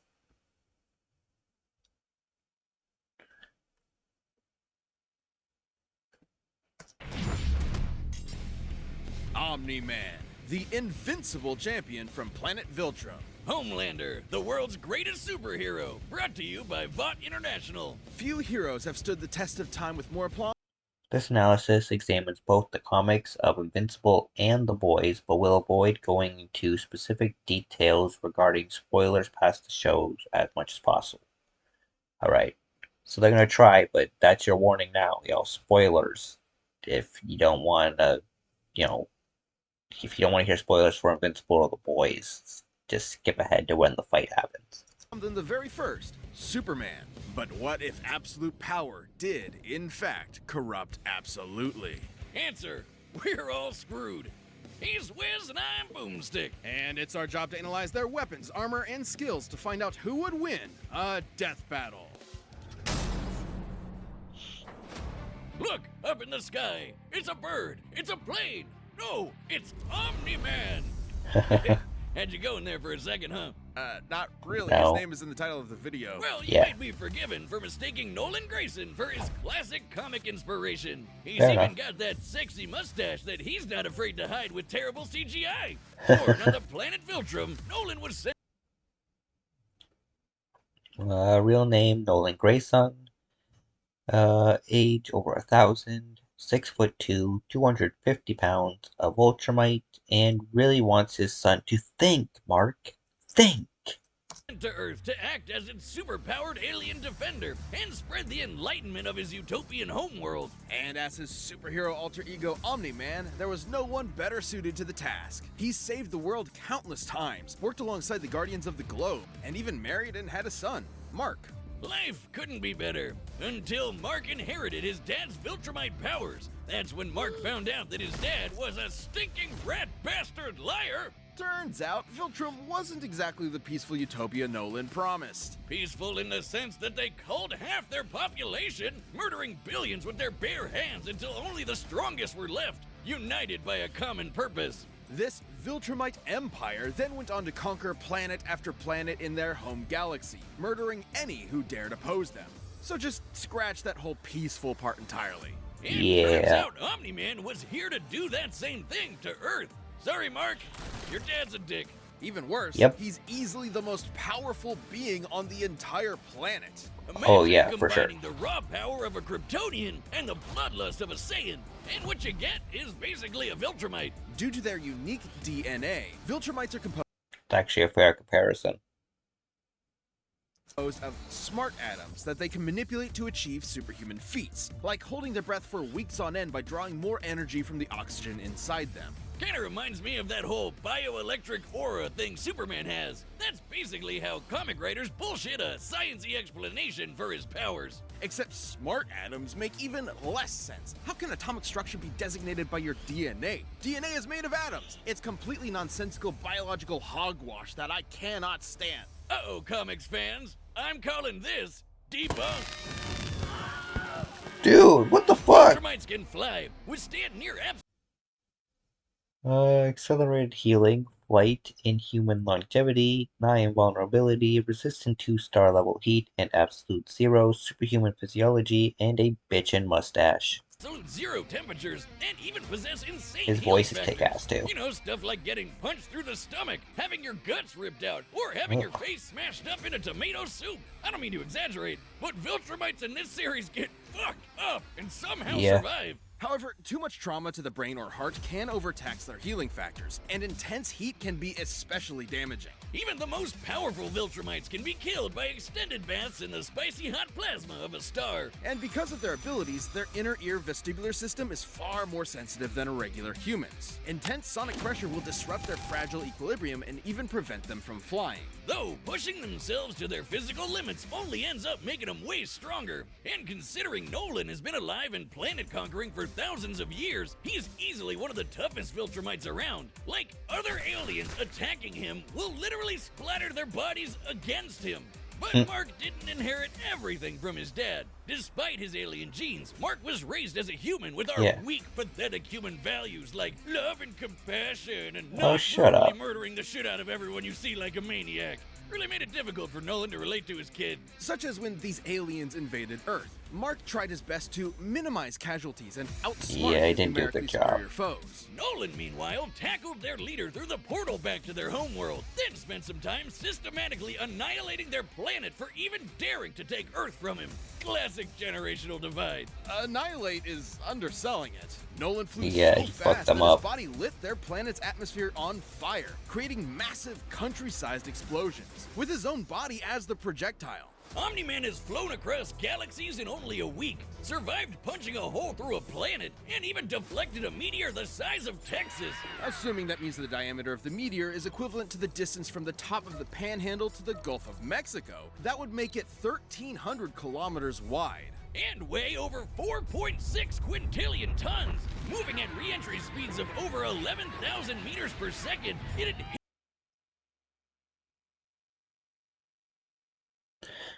This level of power is consistent with various feats from the comics, such as when a Viltrumite pushed a moon at high speed.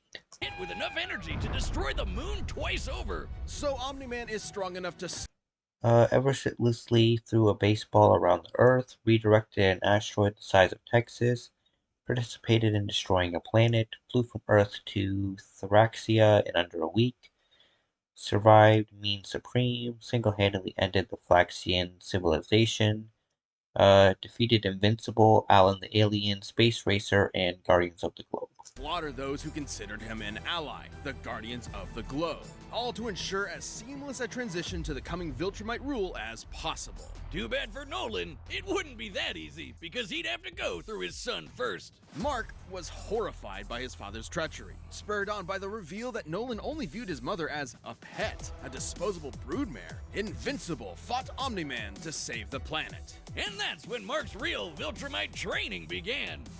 Get it? Training? Like the train? Yes, we get it. It was a good pun. Jesus. But if anything, it was Omni-Man that learned a lesson about humanity that day. He may have tried to turn Mark into a Viltrumite, but in reality, as Nolan fled Earth with tears in his eyes, Mark made his father human.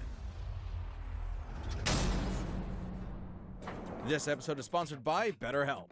Lack of death is fighting me, and more time is therapy. Welcome to Vought International, a multi-billion-dollar American conglomerate whose #1 products are the greatest superheroes on the face of the earth. That's right. Superheroes are real and they're big business.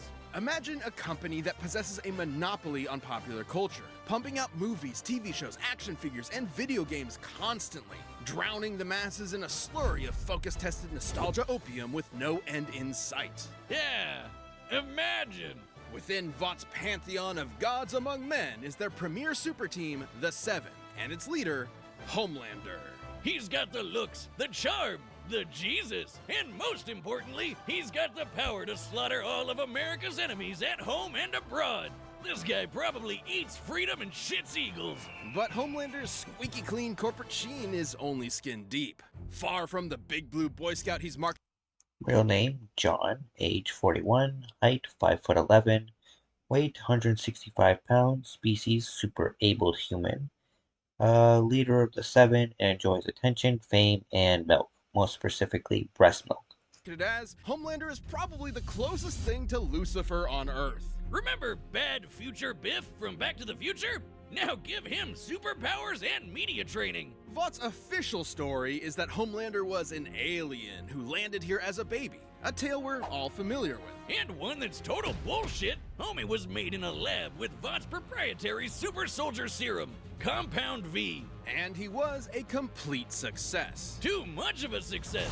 He was murdering rooms of terrified scientists before his umbilical cord was even cut. In the comics, Vought had to keep a remote-controlled hydrogen bomb strapped to him at all times because they had no idea what else could possibly kill him. As he grew up, he was subjected to psychological conditioning to make him the greatest and most profitable hero of all time. It wasn't long before he debuted as Homelander, the ultimate defender of the American dream. Homelander possesses massively superhuman enhanced hearing, flight, heat vision, superhuman speed, superhuman strength, superhuman voice, and X-ray vision. Strength, speed, and durability. He can fly at hypersonic speeds, see through walls with X-ray vision, and detect a person's emotional state from just the sound of their heartbeat. But you know you're done for when he breaks out his heat vision, which is strong enough to slice through crowds of people or split airplanes in half.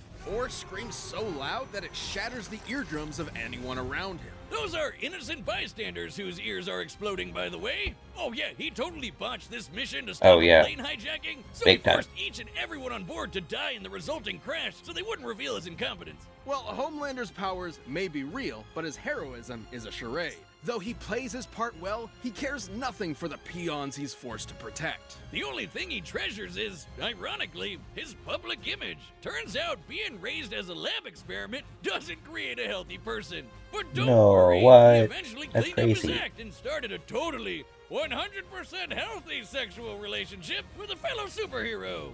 And former Nazi. Happened to be an actual Nazi. Yeah. Speaking of sex, Wiz, you know how I'm always saying we should figure out how Superman and Lois get busy?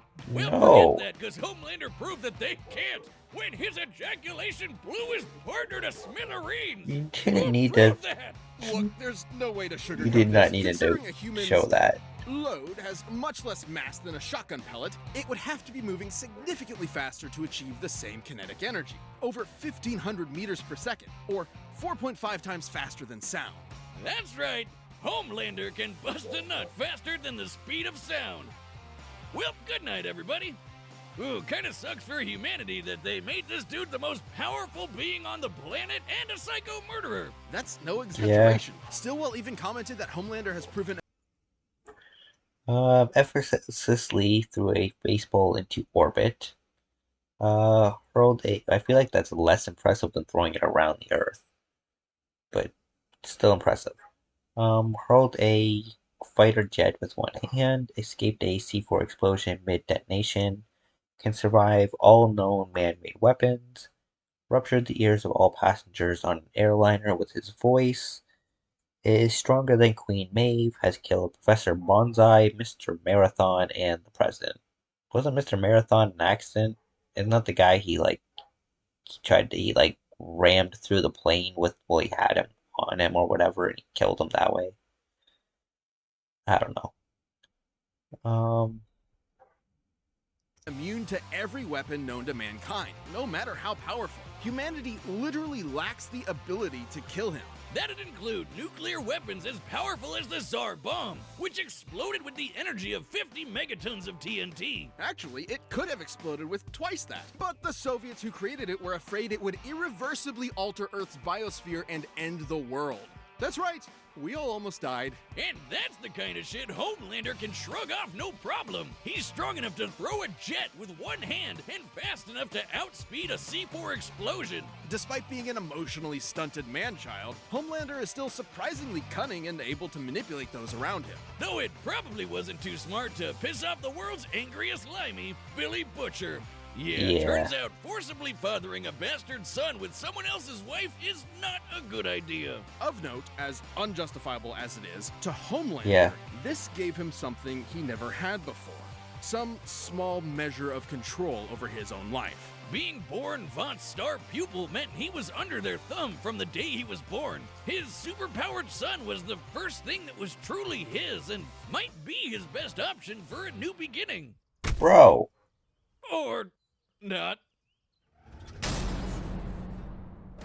This episode is sponsored by Mint Mobile.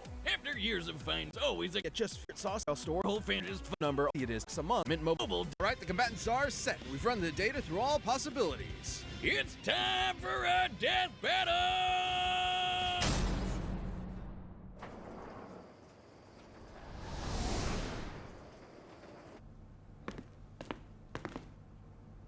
Hey. Howdy, neighbor. Coco? Guess this is a Christmas episode? You know, Nolan, Homelander is more than just a superhero. It might be cynical to say this, but he's a brand. And it's very important to me that that brand means something. And if I'm playing second fiddle to some goddamn alien, what's really the point, right? What do you think, Debbie? Oh. Aw, she's shy. So, do we have an understanding? Get the fuck out of my country. I'm going to feed you your own heart. Oh, shit. Shit. That was a great line.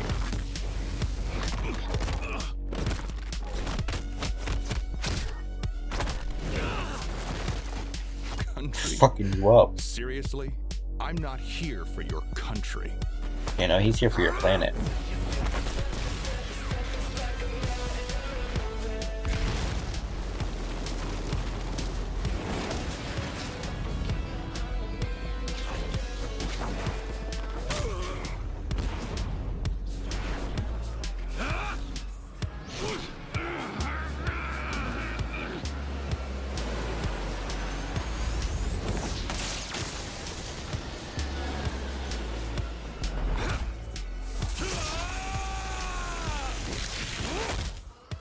Never been hit by someone your own size before? You have to turn with the punch to reduce... Yeah. Better.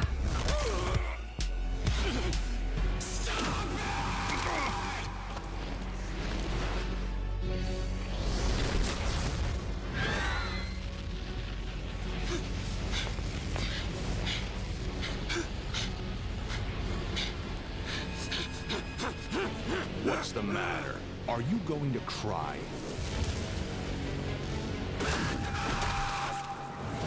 After I'm done with you, I'm gonna flashpoint that little shit son of yours! This worthless neighborhood! And every goddamn person you know! Yeah, you're gonna die.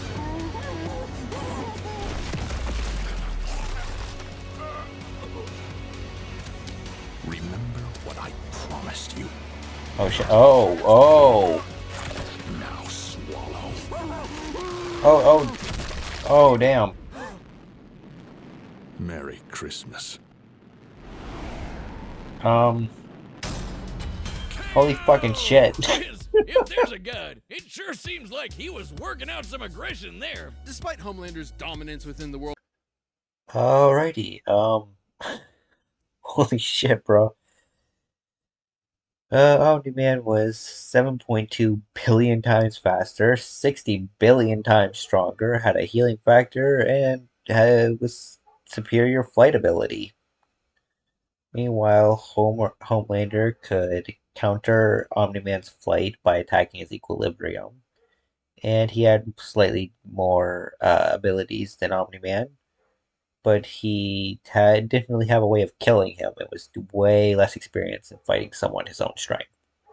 Of the boys, he's a big fish in a small pond, relatively speaking. Homelander can move faster than sound. Hey, that's what I said. Can move in some aggression there. Despite Homelander's dominance within the world of the boys, he's a big fish in a small pond, relatively speaking. Homelander can move faster than sound, while Omni-Man can move faster than light. Homelander can survive a nuke, while Omni-Man can shatter the moon twice over. To be fair, Homelander did have a couple of abilities Omni-Man didn't, like his heat vision. And while Viltrumite healing factors have failed against continuous exposure to the heat of stars, that still took quite a bit of time, and there's no reason to think Homelander's heat vision was anywhere near that hot. Hell, Nolan's tanked heat vision from the superhero Mean Supreme before, who can vaporize people in an instant. Even if it was hot enough, Omni-Man's superior speed would cut him off before he could do any lasting damage. Similarly, despite being able to disrupt his equilibrium with his supersonic screaming, Homelander wasn't strong enough to capitalize on it in any meaningful way. Plus, while Homelander is pretty devious when the situation calls for it, Omni-Man has been fighting and conquering worlds for thousands of years. He comes from a warrior culture based on fighting. Homelander, on the other hand, comes from a test tube and never had to push himself as a fighter because he was always so much stronger than everyone else. And that's the key difference between them. One is a warrior, and the other is a bully. Homelander was never going to give up easy, but Omni-Man's skill, power, and Viltrumite heritage earned him the win. When it comes to Superman knockoffs, Homelander had to eat his heart out. The winner is Omni-Man. Damn right. Yeah, that's basically how I saw that going.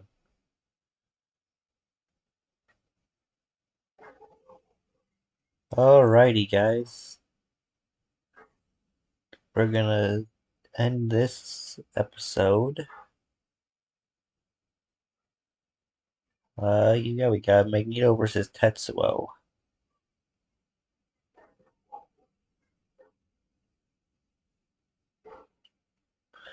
I've never seen Akira, so I'm gonna go with Magneto. You know, as I stated in the Thor and Vegeta fight that just happened.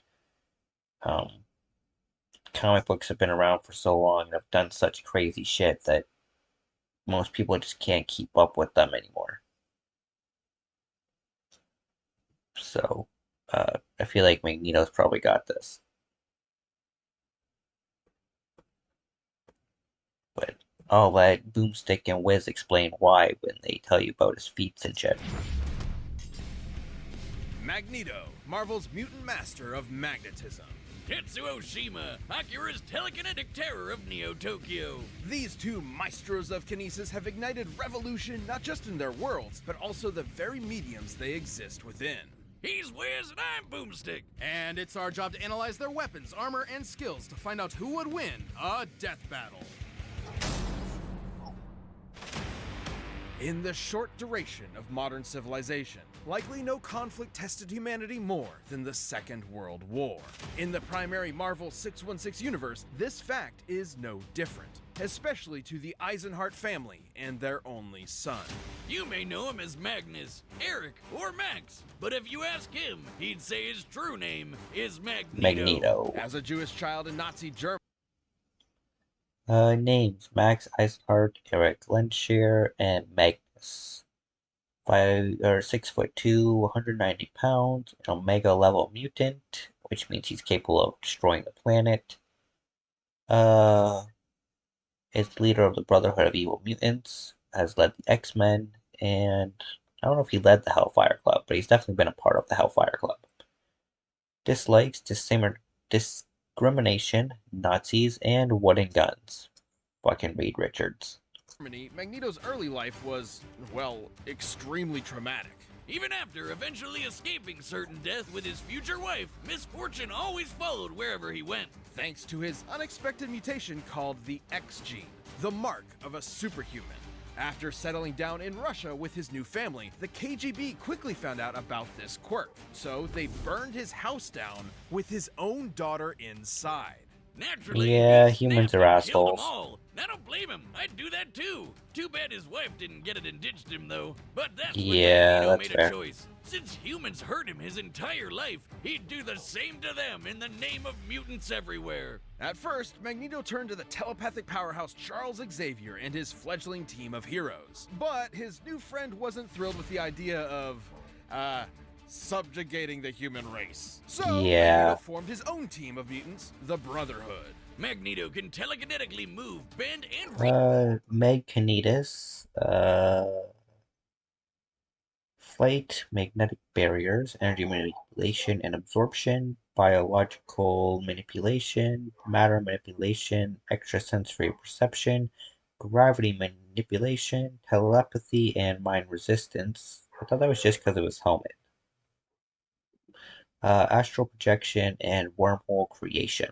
shape any metal he's aware of. Bullets, vehicles, buildings, you name it. Even himself when he manipulates his personal magnetic field for flight and energy barriers. Magnetokinesis is far more versatile than it would appear at first glance. The blood in your body has iron in it. Magneto typically keeps his barriers in place at all times during combat, even while using his powers for other things. Let's see, what was he doing here? Far more versatile than it would appear at first glance. The blood Then you will die together, fool, as your own body reels under the shock of having your blood flow reversed. Oh shit. in your body has iron in it. The air has... It was a simple matter to pull ferrous particles from the wreckage from the very air and fuse them around your body. Oh shit. Traces of lead and mercury. Whole mountains are lined with metallic ore. The Earth itself is surrounded by a literal magnetic field. So many toys for Maggie to play with. He can detect magnetic fields at such a huge range, he can even pinpoint Earth's magnetic rays while stranded on a planet in another galaxy. And guess what? He was able to use those rays to pull himself back to Earth in a single day. His range is even more remarkable than that. Did you know that in 1820, physicist Hans Christian Ørsted discovered that electric currents, like those of electrons and protons and atoms, produce their own magnetic fields? Magneto can fine-tune his control to affect these very subatomic particles. Dummy here will illustrate such a particle, with positively charged protons and negative electrons. My life is as meaningless as an atom is small. So what you're saying is Magneto could, like, yank one of those out? Correct, potentially changing an atom's entire chemical makeup. However, neutrons do not have a charge, and without the ability to adjust those to accommodate the change in atomic mass, the atom would become unstable and... Oh no. Do that. Magneto's violent protest against humankind clashed with Xavier's peaceful reconciliation, not unlike the ideologies taught by Malcolm X and Dr. King, by whom Stan Lee and Jack Kirby were inspired. Magneto would spend most of his career pushing Xavier away to prove his philosophies superior, which meant doing battle with Xavier's school of thought, quite literally. And Baldy's mind powers are no joke, but thanks to Magneto's psionic repelling helmet. Though his helmet is the most effective tool for shutting out psionic attacks, Xavier and other powerful telepaths have struggled to affect his mind even when he's not wearing it. Okay, so that answers that question. Professor X couldn't touch him. Magneto survived Cyclops' Earth. Pulled the break world bullet at near light speed, flew between galaxies in a short time frame, punched Iron Man with the force of a sun, overpowered Hercules and Thor's hammer, ripped apart Wolverine's adamantium skeleton. Yeah, that was not pretty. Survived a miniaturized neutron star bullet, resisted mental attacks from both Professor X and Emma Frost, and has defeated the X-Men, the Avengers, Red Skull, and Apocalypse. Splitting lasers, absorbed the power of the sun to battle Iron Man, ripped the adamantium skeleton out of Wolverine's body, and even taken on Hercules himself. You know, the Greek legend, Zero to Hero? The guy who held up the skies of Olympus for Atlas? Yeah. Hercules. Seems sensible. Magneto... to be fair, Superman's done the same thing. You know, just like I don't like that he beats Goku, but I'm just like things like that. That's why he does. He can hold up everything. Just all of reality on his shoulders. Once used the Earth's magnetic field to overwhelm the Phoenix Force, which can effortlessly destroy well, the Phoenix's full power is far greater than just planet level. She had been weakened prior to Magneto defeating her and is beyond him at her full strength. planets, let alone far more. Hell, if he really wanted to, Magneto could totally just fling the Earth off its axis. It's Yeah. entirely possible he may have eventually resorted to just that. Over time, it became clear Magneto's war was doing far more harm than good for his fellow mutants, however well-intentioned he may have been at first. Luckily, he Yeah. later realized he was going a bit overboard and began reevaluating his perspective. Good for you, Mags. It's really tough to recognize when you're the baddie. It took time and patience not just from Magneto, but also from his peers. Yet eventually, his path was completely changed. He even became a leader for Xavier's X-Men. But don't let his new goody two-shoes ways fool you. Whenever there's a threat to mutants, you can bet Magneto will be there to annihilate it. Forever. By any means necessary. Yeah. Dude doesn't play. This episode of Death Battle is sponsored by The Beat Fun. It's a beat that by some time presented to all Death Battle 6/free. Over 30 years ago, a new type of bomb was set off over Tokyo, and 9 hours later began the Third World War. Welcome to 2030, or 2019 if you're watching the anime. The buildings are taller, the motorcycles are cooler, and the future is brighter. Oh, wait, not really. If you find yourself in the Capsule Gang, you'll meet Shotaro Kaneda, who's like your textbook anime Chad. Gets the ladies, beats the baddies, and cops the sweetest rigs. Man, I need to get me one of those. Yeah, we're not talking about him, There's are the we? little brother of the group, Kaneda's best friend, Tetsuo Shima. He's, Yeah. well, The exact opposite. A total wimp. As a kid, Tetsuo in his college thesis... Name Tetsuo Shima. Age 19, 5'4", 103 pounds. Esper number 41. Ex-Capsule Gang member. Ex-Clown Gang leader. And dictator of the illustrious Great Tokyo Empire. Forehead got bullied for being the new kid at the orphanage. That's until Big Bro Kaneda came to the rescue. Eventually, the two went to vocational school together and formed the Capsules. But Tetsuo was never satisfied with Kaneda being the leader of the pack. Tetsuo desired more than anything to be top dog. Oh, I can just see that monkey's paw curling in my mind. Or that kid Yeah. walking down the street. Shit, Tetsuo, watch out, you're gonna... Oh! That Oh, no. definitely should have killed him. But since it didn't, Tetsuo earned himself a ticket to military confinement. Turns out they had an under-the-table program for developing child superweapons. In the same course. program that backfired and jump-started the war, Tetsuo became Japan's Esper number 41. He may not have been a natural with bikes, baddies, or babes, but this telekinesis stuff hit different. He walked out of that hospital ward effortlessly flying, reading minds, and blending people into strawberry jelly. Tetsuo got what he wanted. Power, along with the hunger for more of it. A Of hunger that course. used to only be satiated with drugs. And not just any gateway drug, pills so potent that a single gram of the stuff could kill you. So, shit. pretty bad. Kinda reminds me of college days, huh? Snow wizard. Tetsuo's main ability is his constantly increasing psionic energy, growing more and more powerful over time. This is due to Tetsuo's link to, quote, the memories of the universe, end quote. It's weird. Either way, Okay. Tetsuo leveled up from lame gangbuster. Espers take advantage of the flow of universal energy created by the Big Bang. Its destructive nature is in part due to promoting humanity's evolution. Okay.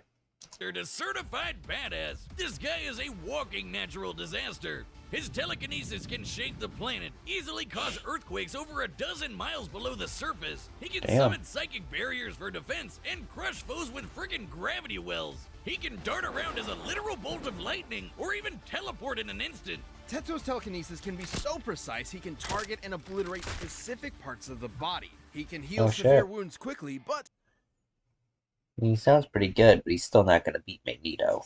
Like, just no fucking way, man. I'm sorry, but this guy's not doing it. he doesn't have what it takes. Telekinesis, psychic barriers, regeneration, inorganic absorption, gravitational wells, flight and teleportation, lightning maneuverability, telepathy, continuous growth in power over time, and ego collapse form. What's that? Even after losing a whole limb, he can craft a new one using whatever nearby materials he wants. With these powers, Top Dog Kaneda didn't matter anymore. Who needed his approval? Tetsuo tasted that good shit and he was hooked. And when he found out another Esper named Akira could deal him even more power, he rampaged through Tokyo to find him. And this is where versions of the story differ. Spoilers ahoy! You may be familiar with the 1988 animation, where Akira had been dissected for research. However, in the original manga, Akira is not only alive, but even more powerful.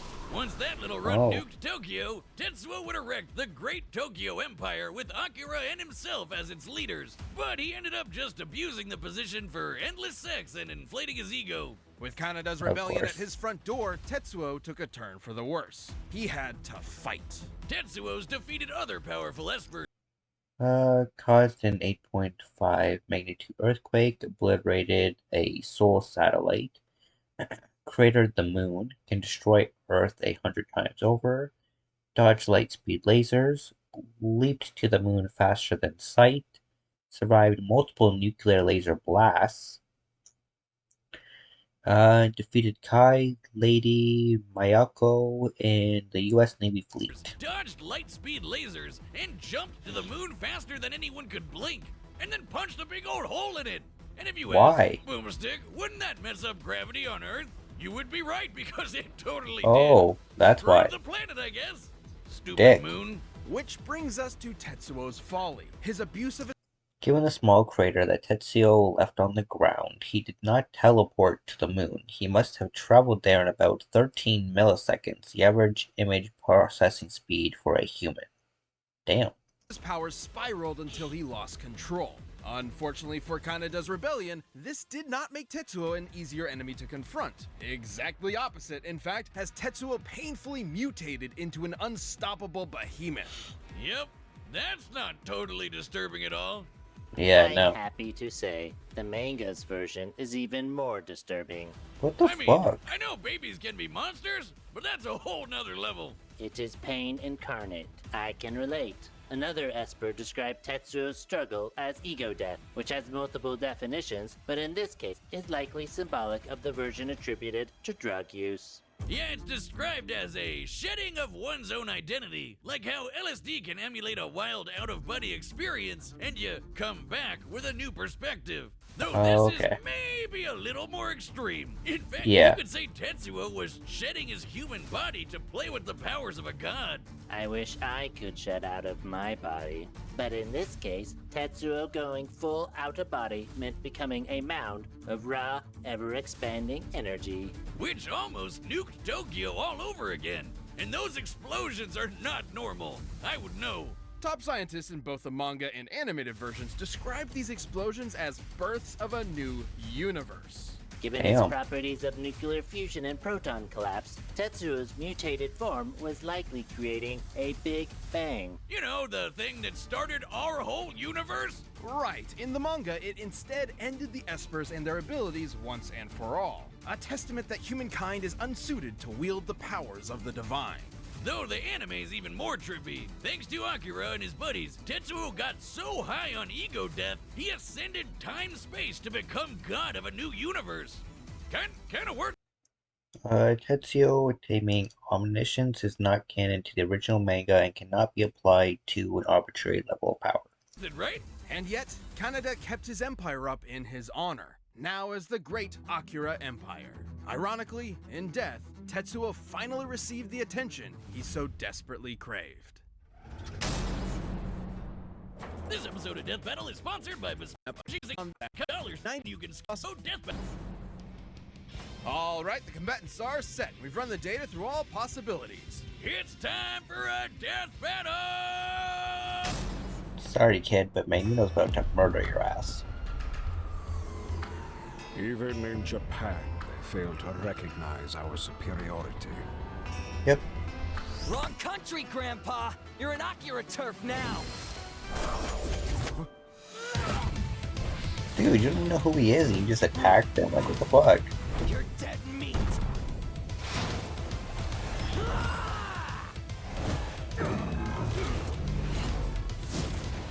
Impudent child! The hell are you calling child? I make the rules around here!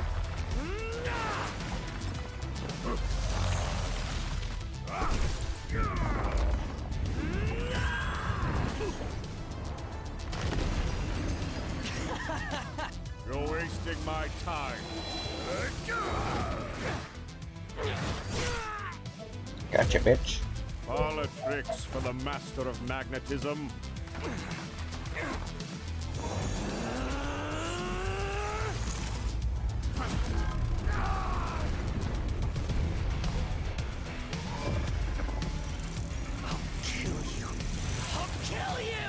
Holding his own pretty good, but Magneto's gonna beat his ass. Wait, there's no other outcome. Now for a second do I believe that this kid is gonna beat him.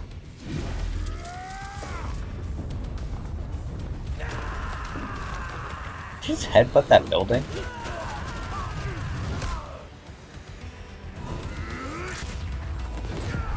It's not bad. Oh shit. Alright, really not bad. He's not gonna win.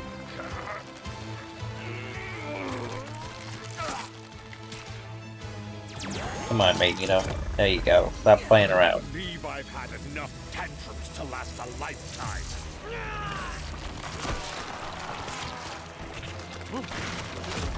Shit, back up, get some distance.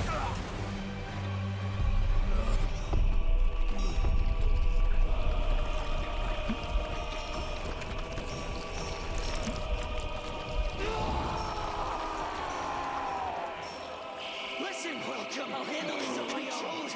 Not weak. Die! Hurts. Help me.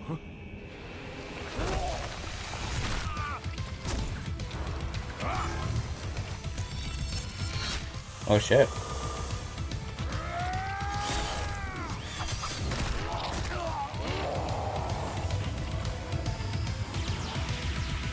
Oh.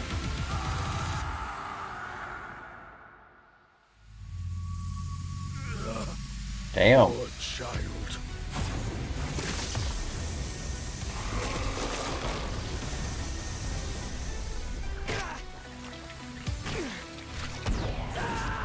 Gonna put an end to your suffering, Bo. Good night. Thank you.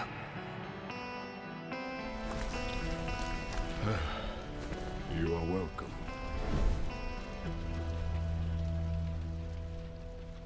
Aw.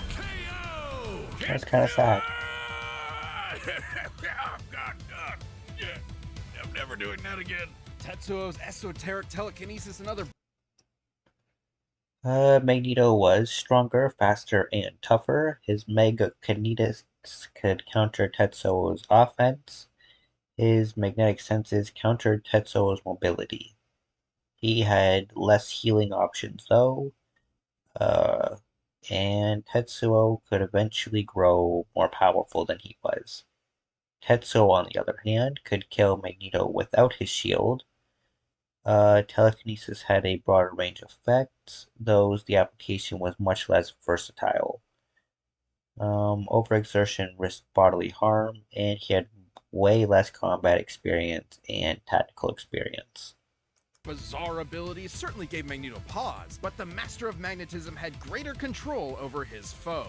The numbers don't lie. Tetsuo cratering the moon was insane, but Magneto punched Iron Man with the force of the sun.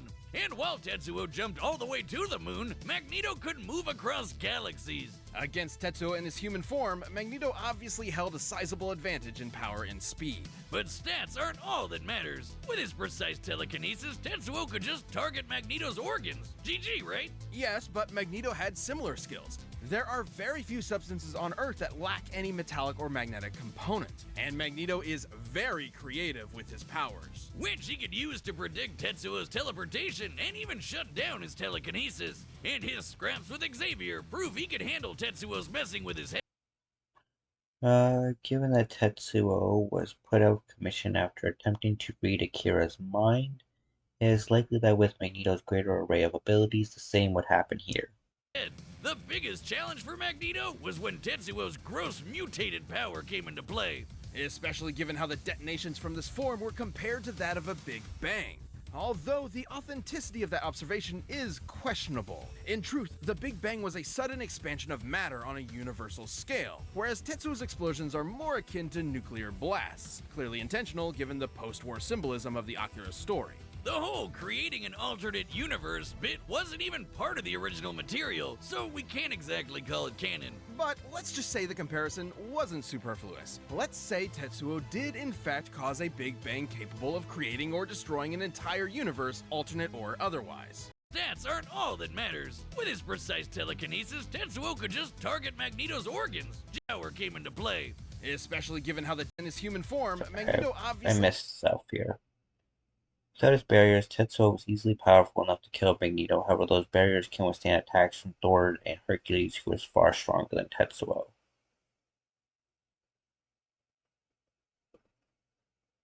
The of that observation is, whereas Tetsuo of the Akira story. The whole creating an alternate universe bit wasn't even part of the original material, so we can't exactly call it canon. But let's just say the comparison wasn't superfluous. Let's say Tetsuo did in fact cause a Big Bang capable of creating or destroying an entire universe, alternate or otherwise. Turns out Magneto had the tools to stop that too. Helmet Head could overpower Hercules, who was strong enough to hold up the skies of Olympus, which is literally heaven and an alternate universe. This doesn't necessarily mean Magneto could easily destroy a universe with a snap of his fingers, but it does prove he can match a similar level of power. And context is everything. Tetsuo's Big Bang eruption specifically exhibited proton collapse, meaning its atomic structure was primarily an unstable mess of neutrons and electrons. And Magneto has detected and commanded unstable electrons before. This means Magneto had every means available to take control over this Big Bang. Damn, and I thought he could just move some metal around. It's like the question posed by some of the greatest prophets of our time. Fucking magnets. How do they even work? Magneto's astonishing power and intelligent control over all things magnetism triumphed in the end. Tetsuo pushed his luck, but didn't have the metal to pull off the win. The winner is Magneto. Damn right. Thank you for watching this episode. If you'd like to directly support alrighty guys. That's gonna be it for this episode of React TCG. Like, subscribe, ring the bell, you know, all the usual YouTube stuff. Go check out Death Battle and, you know, subscribe to their channel, give them their love that they deserve. They're really killing it with all their shit, man. Especially some of the newer fights. They're really awesome. Anyways, that's it for me, guys. Peace out.